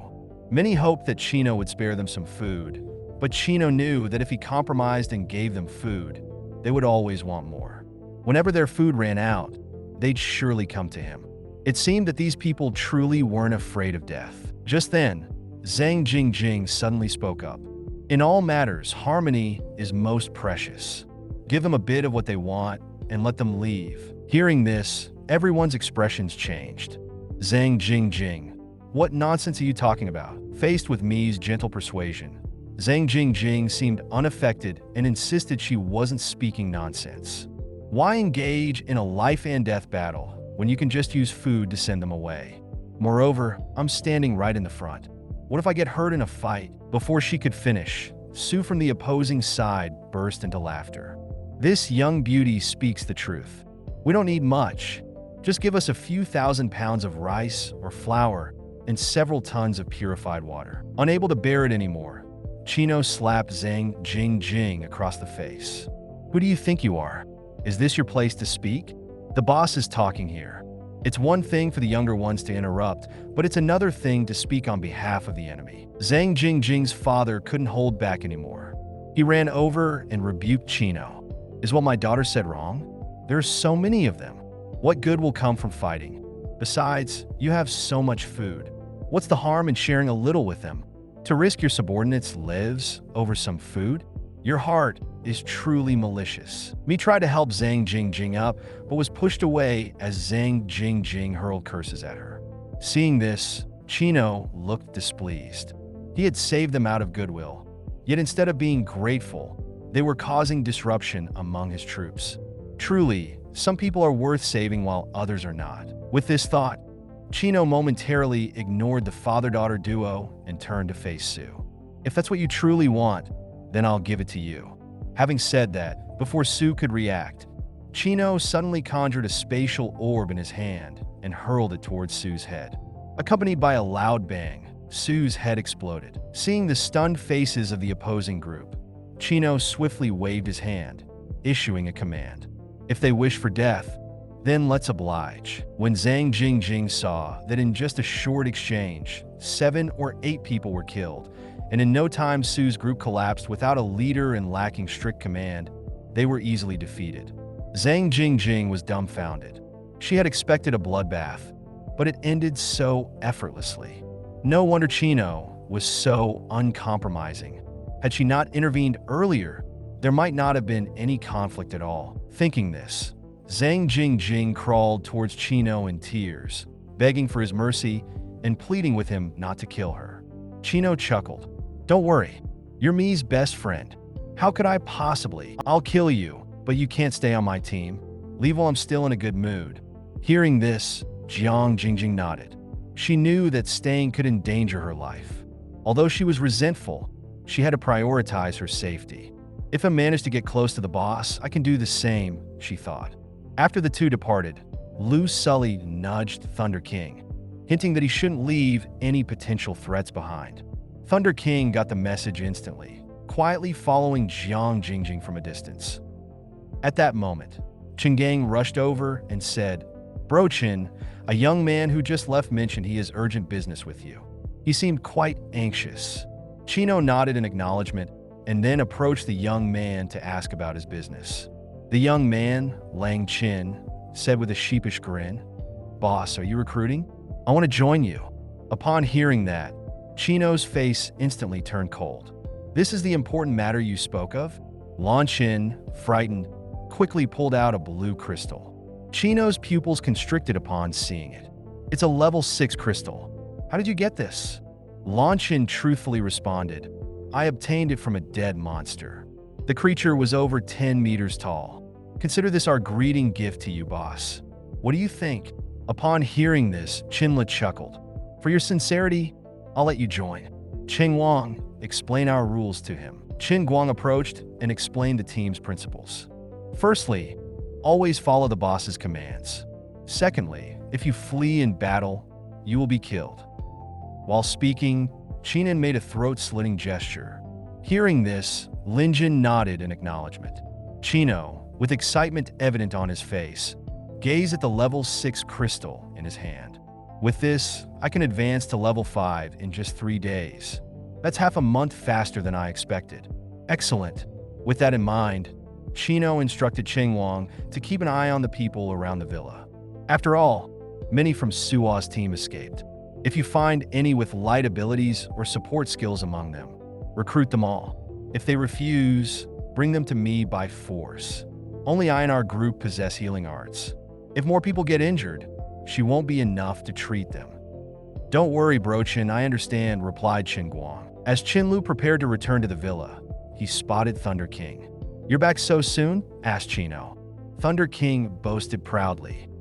"Who do you think I am? I'm a professional hunter." To train the new member, Chen Luo immediately convened a mobilization meeting. He assigned Cheyenne to lead a team to hunt zombies, collecting crystals and resources. Lenin, looking at the leader, remarked to Chen Guang in surprise, "She's not as she appears. I thought you'd be leading. Instead, it's a pretty girl. Is she very skilled?" Chen Guang chuckled and explained, "I'm just a younger brother here. The ladies in our team joined the boss earlier and have all reached level 2. Shun, leading now, is particularly talented and has the boss's favor. I believe she's already level 3. Upon hearing this, Lin Jin was flabbergasted. "My goodness, that's so powerful. All level 2 ladies." Facing a group of zombies, Shun issued a series of commands.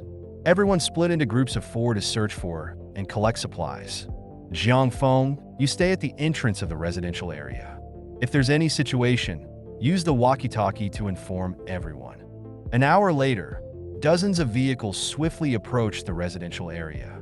Jiang Feng, who was guarding the entrance, saw them, and his face changed color. He quickly contacted everyone through his walkie-talkie. "Be alert, a large number of vehicles have entered the area. Be cautious."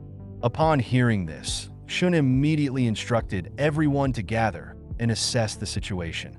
"We don't need to rush to collect supplies." However, Yin Luo was somewhat unwilling to give up. "There's still a lot of food here. If we gather together, what are we afraid of?" As everyone prepared to go upstairs, they realized it was too late. They were surrounded by the arriving group. The men in the vehicles, spotting the ladies, displayed lecherous grins. One of them stretched out his hand with malicious intent toward Yin Luo. Yin Luo quickly slapped the man's hand away and shouted, "What do you think you're doing?" "Just having a little fun, sweetheart. It's the apocalypse. No need to play coy anymore, right?" Hearing their vulgar words and unable to restrain herself any longer, Yin delivered a swift kick, shattering the man's groin. The leading man of the opposing group was infuriated. "You dare hit my brother? Take out these two men first. We'll deal with the women later."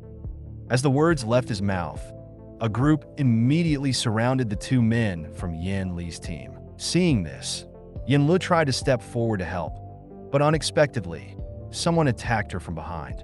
A metal rod was slammed ruthlessly onto her head. In an instant, Yin Lu collapsed on the ground, with a gash on her head bleeding profusely.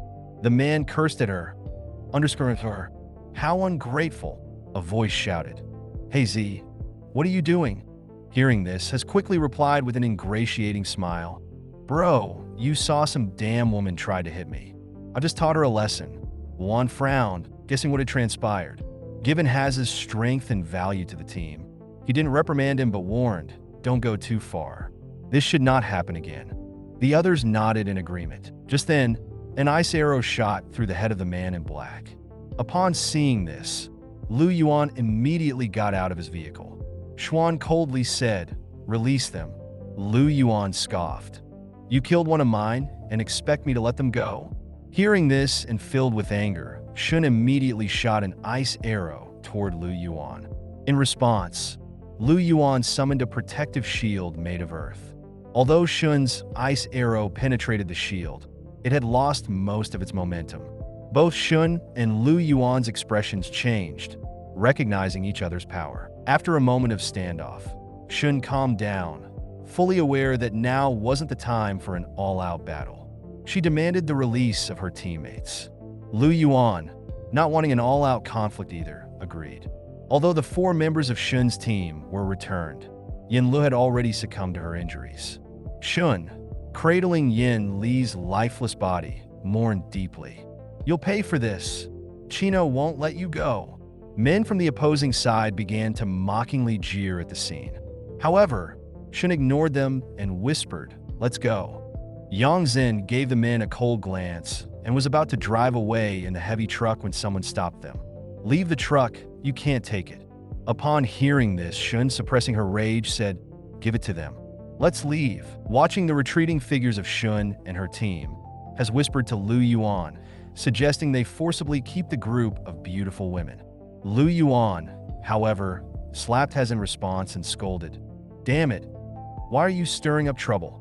That woman is not to be trifled with." Hez, covering his face, argued that they had the advantage in numbers. Would they really risk everything? Lu Yuan was aware that this group's main base was nearby and realized that the situation wasn't as simple. They needed to understand their enemy's capabilities and then strike them decisively.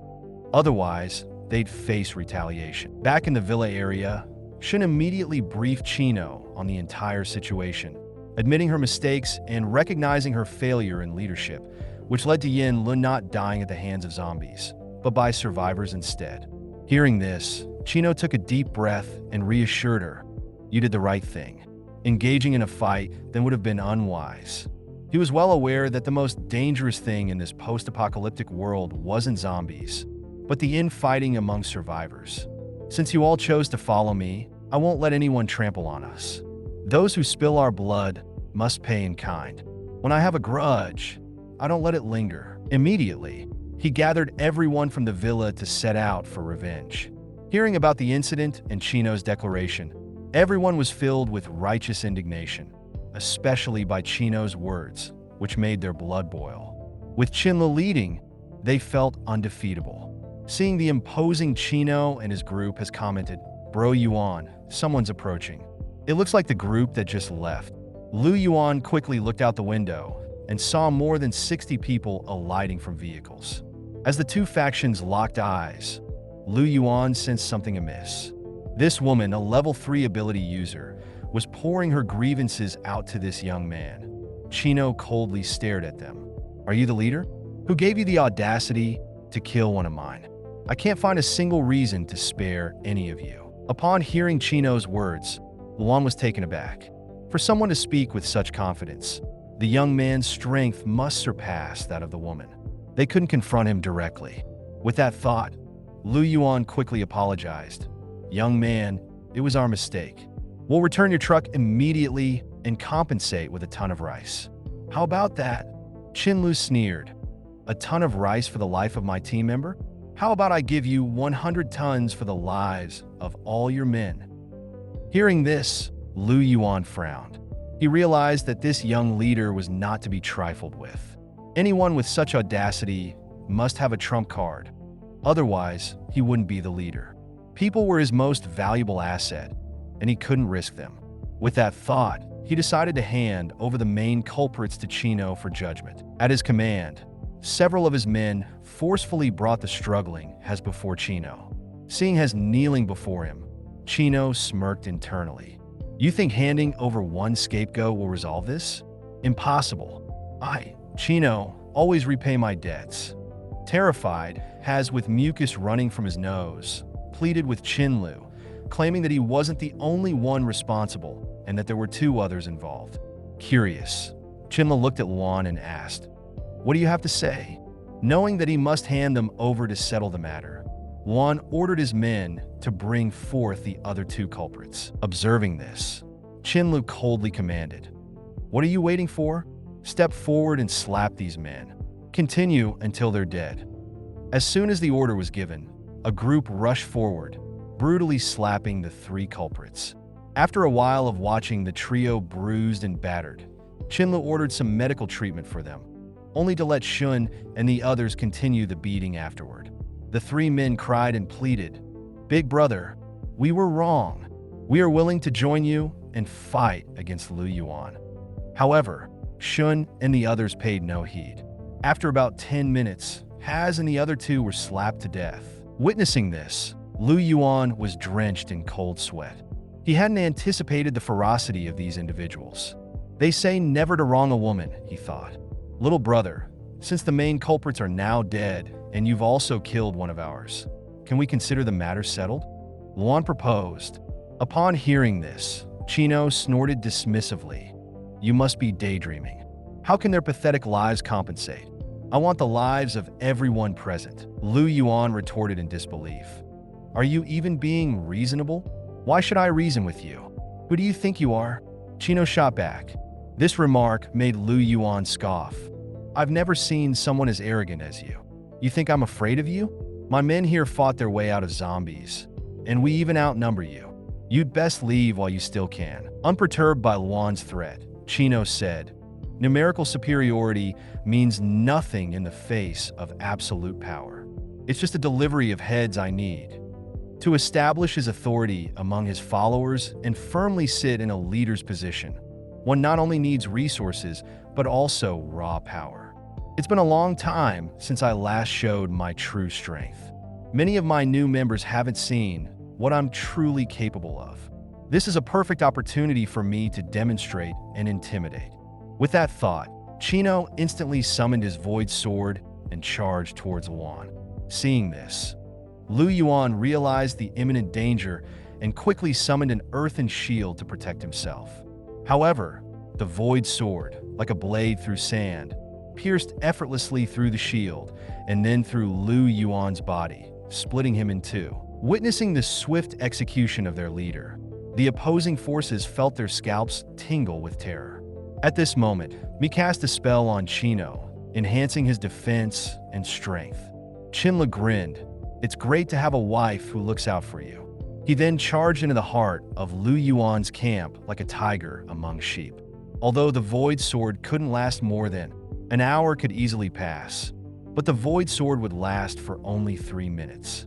Another two fell, sliced cleanly in half by Chino's blade. The shock and terror that began with Lu Yuan's death now peaked. Thoughts raced through their minds. This guy isn't human. If we don't flee now, we'll die by his hand. Guanglin, Chun, and others were deeply shaken by the scene, while Mei sighed. The gap between him and me seems to be growing.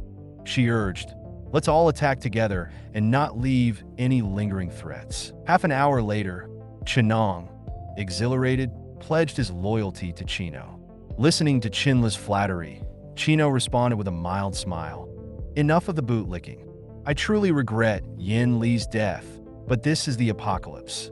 We must remain vigilant at all times, as danger can strike at any moment. I sent you out to gather crystals, but more importantly, to gain battle experience. The best protector for each of you is yourselves. I hope everyone will quickly enhance their skills. Since you've chosen to follow me, anyone who bullies you will pay the price. Now let's gather some supplies. It's almost noon. We should head back and let a few of our skilled sisters prepare lunch for everyone. In a villa district, two men in tattered shirts were intently staring at Thunder King, craving his flesh. Although Thunder King was aware, he pretended to be oblivious, intending to tease these two. The men, meanwhile, were salivating profusely. Just as one of them, with red hair, was about to make a move, he was stopped by Meow, who advised against rashness. What if the dog escapes? We've been hungry for a day and definitely can't outrun this dog. Let's lure him over with a piece of feces, ensuring a fail-proof plan. As the saying goes, a dog can't change its habit of eating feces. As Thunder King approached step by step, the two drooled even more. Really? I'm minding my own business, and you're offering yourselves up to die using feces to lure me? You can target a dog, but you can't insult one this way. With these thoughts, Thunder King became so enraged that unnatural lightning began to flash around him. This bewildering phenomenon left Sieta and Meow dumbstruck. How can this dog generate electricity? Especially given Thunder King's fierce appearance, the two sensed imminent danger and turned to flee towards the exit. But it was too late. Thunder King spewed terrifying lightning from his mouth, striking them down. This scene was coincidentally witnessed by the returning Chino. Thunder King, what are you doing? Were these two intruders? An infuriated Thunder King ignored Chino and left. Watching him leave, Chino was utterly perplexed, wondering what had just transpired. Unable to fathom the situation, Chino decided not to dwell on it. Turning to the others, he said, "All right, everyone, take a break now. After lunch, you're free to practice." As the crowd dispersed, Chino contemplated whether he should recruit more members. After all, his team was relatively small. If they were to encounter a group of several hundred people, even he alone couldn't handle them all. Furthermore, with the current manpower, who knows how many would remain after a few months? It seems necessary to draft a recruitment notice. I have plenty of supplies. As long as they obey orders and dare to battle zombies, they're welcome to join. After lunch, Chenong sat at the entrance of the villa district. A conspicuous notice board had been placed at the entrance. The message was quite straightforward, indicating that there were several Tier 3 superpower users in the base. Their strength was formidable, the compensation was generous, and there were sufficient crystals. Before long, a 7-seater minivan pulled up to the entrance. The sight of the notice board piqued their curiosity, drawing them closer for a better look. After reading all the terms and conditions, the group, who were uncertain about their next move, were immediately intrigued. But while the perks were attractive, the qualifications were demanding. Only Tier 2 individuals could join, and out of the 5 of them, only 2 met the criteria. One of them inquired, "Chow, what do you think?" Wang Chao hesitated before saying, "If everything they've mentioned is true, then there's no doubt we should join. But only Louis and I have reached Tier 2. The 3 of you don't meet the criteria." Lucci suggested, "Why don't we get out of the car and inquire? Don't they accept family members?" Shen Guang laughed and shook his head. Family members refer to those with blood relations. However, if a Tier 1 individual can contribute 3 Tier 1 crystals, they can join. Hearing this, the man named Lucci introduced himself, claiming he was a healer, someone who could heal and bolster strength. He asked if they could make an exception for him. Shen Guang was taken aback by this revelation. Healers were rare and valuable. He immediately agreed and brought them to Chino. Chino looked them over. Louis's name seemed familiar to Chen Luo. He recalled hearing about a rather well-known healer by that name. Additionally, Rice confirmed that these newcomers bore no ill intent, so Chino tasked Gung with their arrangements. Returning to the villa, Chino took out the Tier 6 crystal to absorb its power. By his estimations, he should be able to advance to Tier 5 by nightfall. And indeed, with the depletion of the Tier 6 crystal, Chino successfully ascended to Tier 5. As their team grew stronger, their needs for supplies also increased. Chen Luo thus rallied everyone to embark on a supply hunt. Before leaving, he reminded Cheng Wang and Thunder King to guard their base. Half an hour later, a grand convoy reached a nearby agricultural market. Though the market was teeming with zombies, it was equally abundant in supplies. Facing the horde, using traditional four-person team tactics would be ineffective. Zhang Fong, you'll draw the zombies out one batch at a time. For Zhang Fong's safety, Mi boosted his status. Entering the marketplace, Zhang Fong quickly attracted a group of 7 or 8 zombies, which eagerly pursued him. As long as he maintained a distance of more than 20 meters from the zombies, they couldn't harm him. Lower-tier zombies didn't have a long attack range. Meanwhile, the rest of the team stood by, launching long-range magical attacks. Observing the scenario, Chen Luo explained, "See this? If you encounter slightly larger groups of zombies in the future, use this tactic. But if there are too many, don't try it. If you die, don't blame me." He then delegated a few Tier 2 members with good speed to attract the zombies. Let's start clearing them. An hour later, the 100 or so zombies lurking around the marketplace were exterminated. Hearing the team's reports, Chino nodded in acknowledgement. "I'll personally draw out the next batch of zombies." Chino was reluctant to send Zhang Fong because he feared he might encounter a mutated zombie and lose his life. He recalled hearing in his past life about a certain time when there was a mutated Earth-type zombie in the market, its strength equivalent to a Tier 4 or Tier 5 zombie. The question was where this creature was hiding. He first approached the area selling pork, beef, and lamb.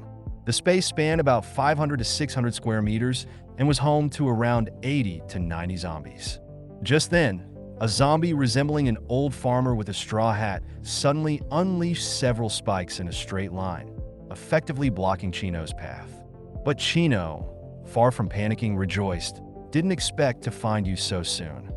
Utilizing his void walking, he not only dodged the old farmer zombie's attack, but also instantly appeared behind it. The creature had no time to employ its earth shield, and Chino's blade swiftly decapitated it. Holding its still twitching head, Chino continued running forward, now with over 200 zombies tailing him. The sight of such a massive horde following Chino left the others stunned. "Run," he yelled. "Use your speed advantage to lose them. Prep your magic, roughly aim and cast, but don't stop. Keep running." With everyone's coordination, hundreds of zombies were easily vanquished. Jubilation and a hint of exhilaration filled the faces of the team. If we practice this strategy diligently, no amount of zombies will be a match for us. Chino, however, was more silver-minded. Only if you keep pace with the evolution of the zombies. Most survivors can't keep up with the rapid development of these creatures. Now let's gather what supplies we can carry and move out. Meanwhile, Chino ventured into the cold storage room. Compared to the one where he stored pork, this one seemed quite small. It had been without power for a long time, rendering the meat inside spoiled.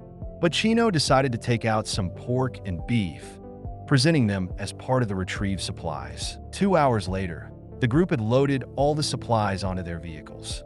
As they were about to drive away, a middle-aged man stepped forward to block Chino's lead vehicle. With a calm demeanor, Chino said, "Please step aside." Just as the middle-aged man was about to speak, a motorcycle approached. From it alighted a tan-skinned but vibrant young man. Chino's pupils contracted. It was him, Sahin, known in the future as the unbeatable Iron Fist.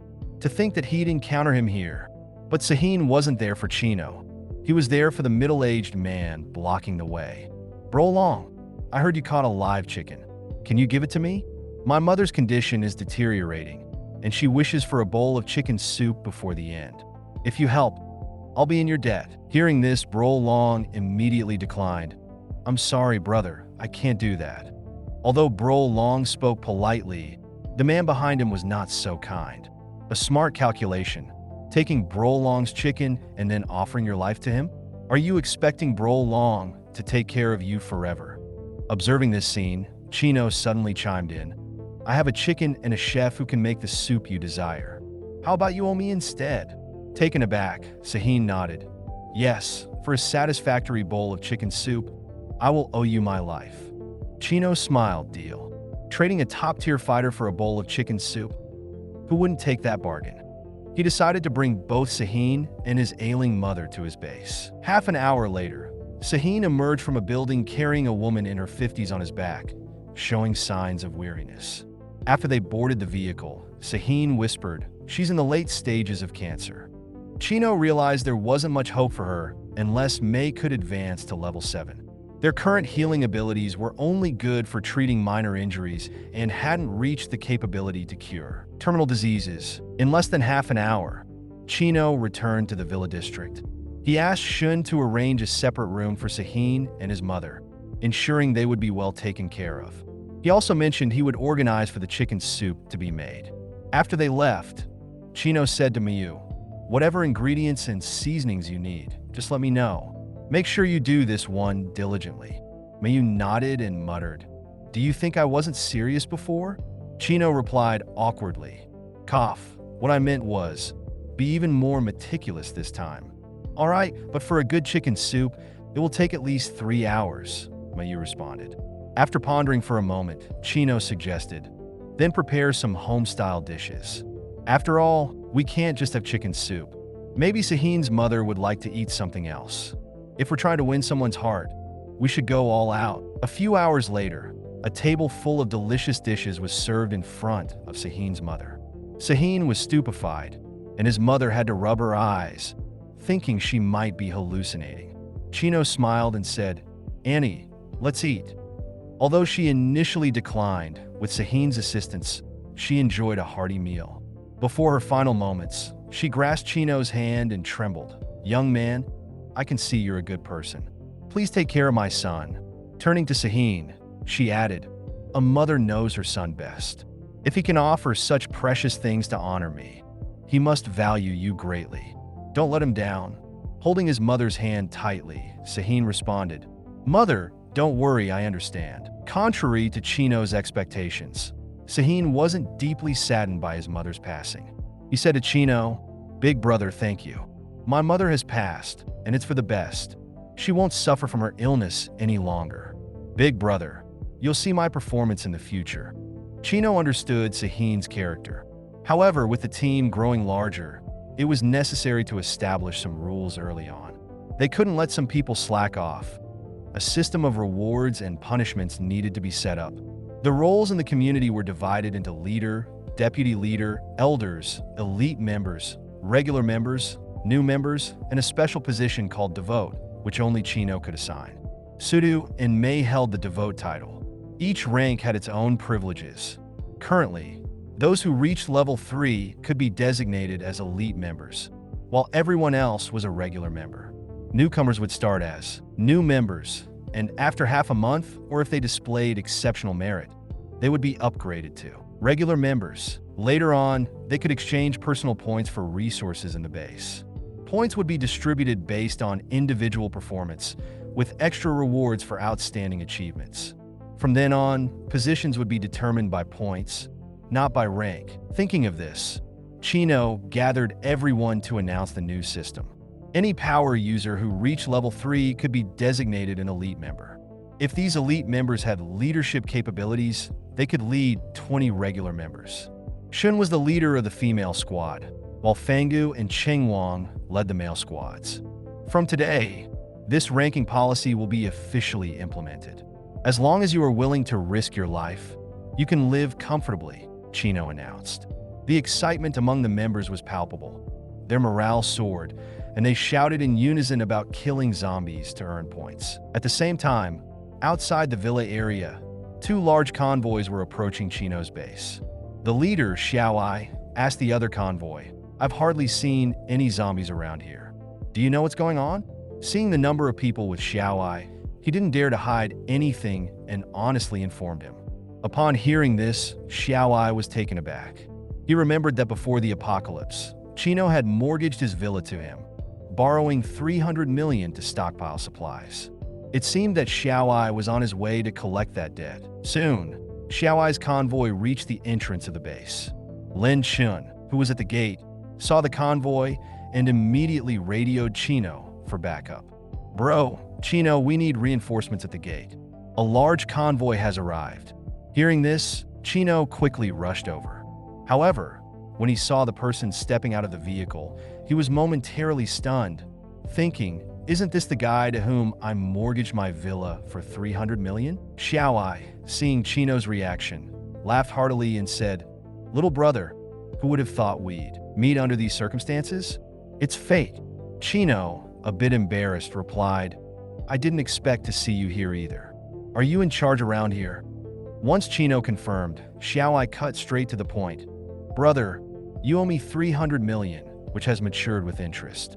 That's 330 million. You've been overdue for a while now. Given the special circumstances, I'm willing to waive the late fees and interest. Just pay me back the principal." Hearing this, Chino chuckled to himself, thinking, does he really believe I'll pay him back? Why is he under this illusion? Out loud, Chino confidently said, "Brother, do you really think Chino, would default on my debt? In fact, I've already transferred the money to your account. Haven't you received it? It's a shame we don't have a signal now. Otherwise, I'd show you the transfer record. But you can't accuse me of not paying my debts." Xiaoai was taken aback by Chino's words. He never expected such a maneuver from him. This was like the pot calling the kettle black. One of Xiaoai's men shouted angrily, "You're talking nonsense. For such a large sum, wouldn't you personally come to inform us about the transfer? Do you think you can fool us with such a lame excuse?" Chino chuckled lightly and replied, "Well then, you should go to the bank and bring out evidence that I didn't transfer the money. But since you have helped me in the past, I am grateful. I'll give you a ton of rice as a thank you." Xiaoai, with a grim face, replied, "Brother, that's not fair.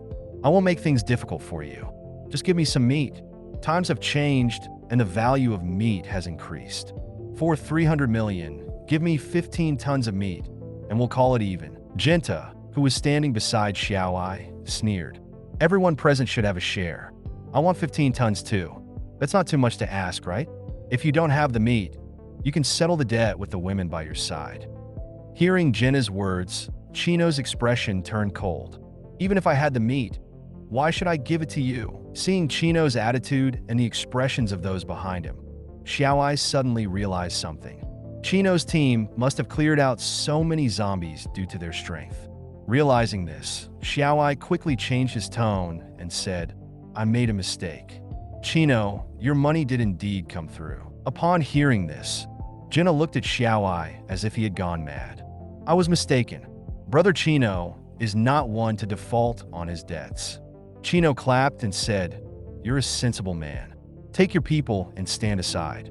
Don't interfere." Xiaoai, cooperating, waved his hand and, along with his subordinates, promptly departed. Jinta, on the other hand, hurled insults at the departing Xiaoai. "Xiaoai, you coward! There are just a few people on their side, and you cowered so easily? I must have been blind to trust you." Xiaoai remained silent, thinking there's no loss in being insulted.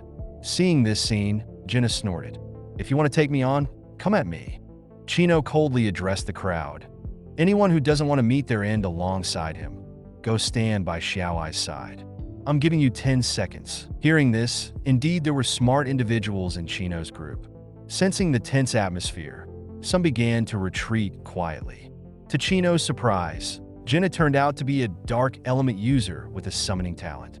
The same talent could manifest in various ways. For instance, the dark element could be divided into curse, summoning, undead, and attack subcategories. On Chino's side, there was a girl named Louis who also belonged to the dark element, but her first acquired skill was a curse type that slowed down movements. She was likely to specialize in curses. Jinta, on the other hand, possessed a summoning talent within the dark element. After 5 or 6 seconds, 7 skeletal figures without flesh materialized in front of Jinta. "Never seen this, have you?" Jinta boasted. "People killed by my skeletal soldiers go straight to hell. Their souls are devoured, and they're never reborn." Chino laughed dismissively. "Who are you trying to scare with all that mumbo-jumbo? Why not claim you're the king of the underworld while you're at it?" With that, Chino stepped aside, making space. Chino shouted, "It's your turn now. 5 points for each kill. Capturing Jinta alive gets 100 points." Just then, Thunder King suddenly ran out, barking loudly. Over the past couple of days, he had set his sights on the Elder's position. A twitch appeared at the corner of Chino's mouth. What would you even do with points? Fine, if you want them, you'll have them. Hearing this, Thunder King barked twice excitedly, indicating he was in on the action. Leading the charge against the enemies, he released a well-prepared ball of lightning that exploded amongst them, instantly earning himself 20 points. This brought him one step closer to the coveted Elder position. Seeing this, Mei shouted, "Prepare your spells and wait for them to rush us." Genocide was forced into a passive position, especially with Thunder King relentlessly attacking them. Chino was at a loss for words. He had wanted to train his team members, but his plans were completely disrupted by a dog. Suddenly, Thunder King approached Genta and marked his territory right on him before chasing after others who were trying to escape. The message was clear: Genta was his target, and nobody else should interfere. Chino, covering his face in disbelief, thought, "Thunder King, was it really necessary to urinate in public like that?" Watching his own teammates fall one after another, Genta desperately clung to Chino's leg, begging, "Boss, spare my life. I'll do anything." Xiaoai, witnessing the scene, felt thankful for making the wise choice of not deeply offending Chino. Chino glanced at Genta and said, "Don't worry, I won't kill you." He was preparing to exploit a loophole. The undead creatures summoned by Genta could also yield crystals. However, only level 4 undead creatures and above would have them, whereas those below level 3 did not. Chino planned to first help Genta level up, thereby acquiring a tool to infinitely farm for crystals. Hearing that Chino wouldn't kill him, Genta immediately knelt and cried out in gratitude. "Thank you, big brother. I can tell you're a man of your word. I'll listen to you sincerely." Chino responded, "Young man, your summoning talent is impressive, and I have high hopes for you. But if you dare try any tricks or attempt to escape, I'll break all your limbs." With that, Chino instructed those around him, lock him up in a room, and treat him like a new recruit. At this moment, Xiaoai stepped forward to apologize to Chino. "Brother Chino, you're truly capable. I apologize for any past offenses." He then handed over a finely crafted silver pistol to Chino. Chino chuckled lightly, knowing the weapon posed no threat to him but could serve to intimidate others. With this thought, he boldly fired the gun at his chest in front of everyone. To their astonishment, the bullet couldn't penetrate and simply bounced off his clothes, falling weakly to the ground. Xiaoai, shocked by what he had witnessed, stumbled and sat on the ground, thinking, "Is he even human?" The bullet didn't pose any threat at all. Xiaoai said, "Bro, your strength has completely shattered my perceptions. Well, no fight, no acquaintance. We might still have ground for cooperation." Chino then loudly called out, bypassing Xiaoai. "Anyone here from the Light, Dark Earth, or Nature faction? Of course, other unique support abilities are also welcome. We offer decent benefits here. Those considering joining, think about it." Witted lunched in. "We provide 3 full meals, sometimes with meat. Our conditions are excellent, and our strength is evident. Why the hesitation?" Upon hearing this, the crowd immediately erupted in cheers, expressing their eagerness to join Chino's team. Turning to Xiaoai, Chino asked playfully, "Brother Xiao, you don't mind, do you?" Xiaoai gave a bitter smile, watching as the elites were drawn to Chino. "How could I object?" Upon hearing Xiaoai, Chino shouted to the crowd, "Everyone quiet down. To join my team, you need to kill 10 zombies and obtain 10 crystals as proof." As soon as his words finished, groups of people began to form teams to hunt down zombies. Seeing his team members leaving, Xiaoai didn't dare to stay longer, fearing that if he did, everyone else might leave too. "Bro Chino, if you ever need anything, come find me at the Golden Dragon Garden. I live there. If I ever run into trouble, I hope you can help as friends." Chino nodded, indicating no problem. That night, Mei lay in Chino's arms and asked, "Brother Chino, I noticed the new members are performing well. Why don't you let them clear out the nearby zombies? Zombies can evolve. Shouldn't we clear them all out before they complete their evolution?" Chino explained, "That's just your perspective. Even now, some survivors are still afraid to confront zombies. If everyone comes together and they encounter a higher-level mutated zombie, everyone could be wiped out. Mei responded with a simple acknowledgement and gradually fell asleep in Chino's embrace. However, Chino couldn't sleep.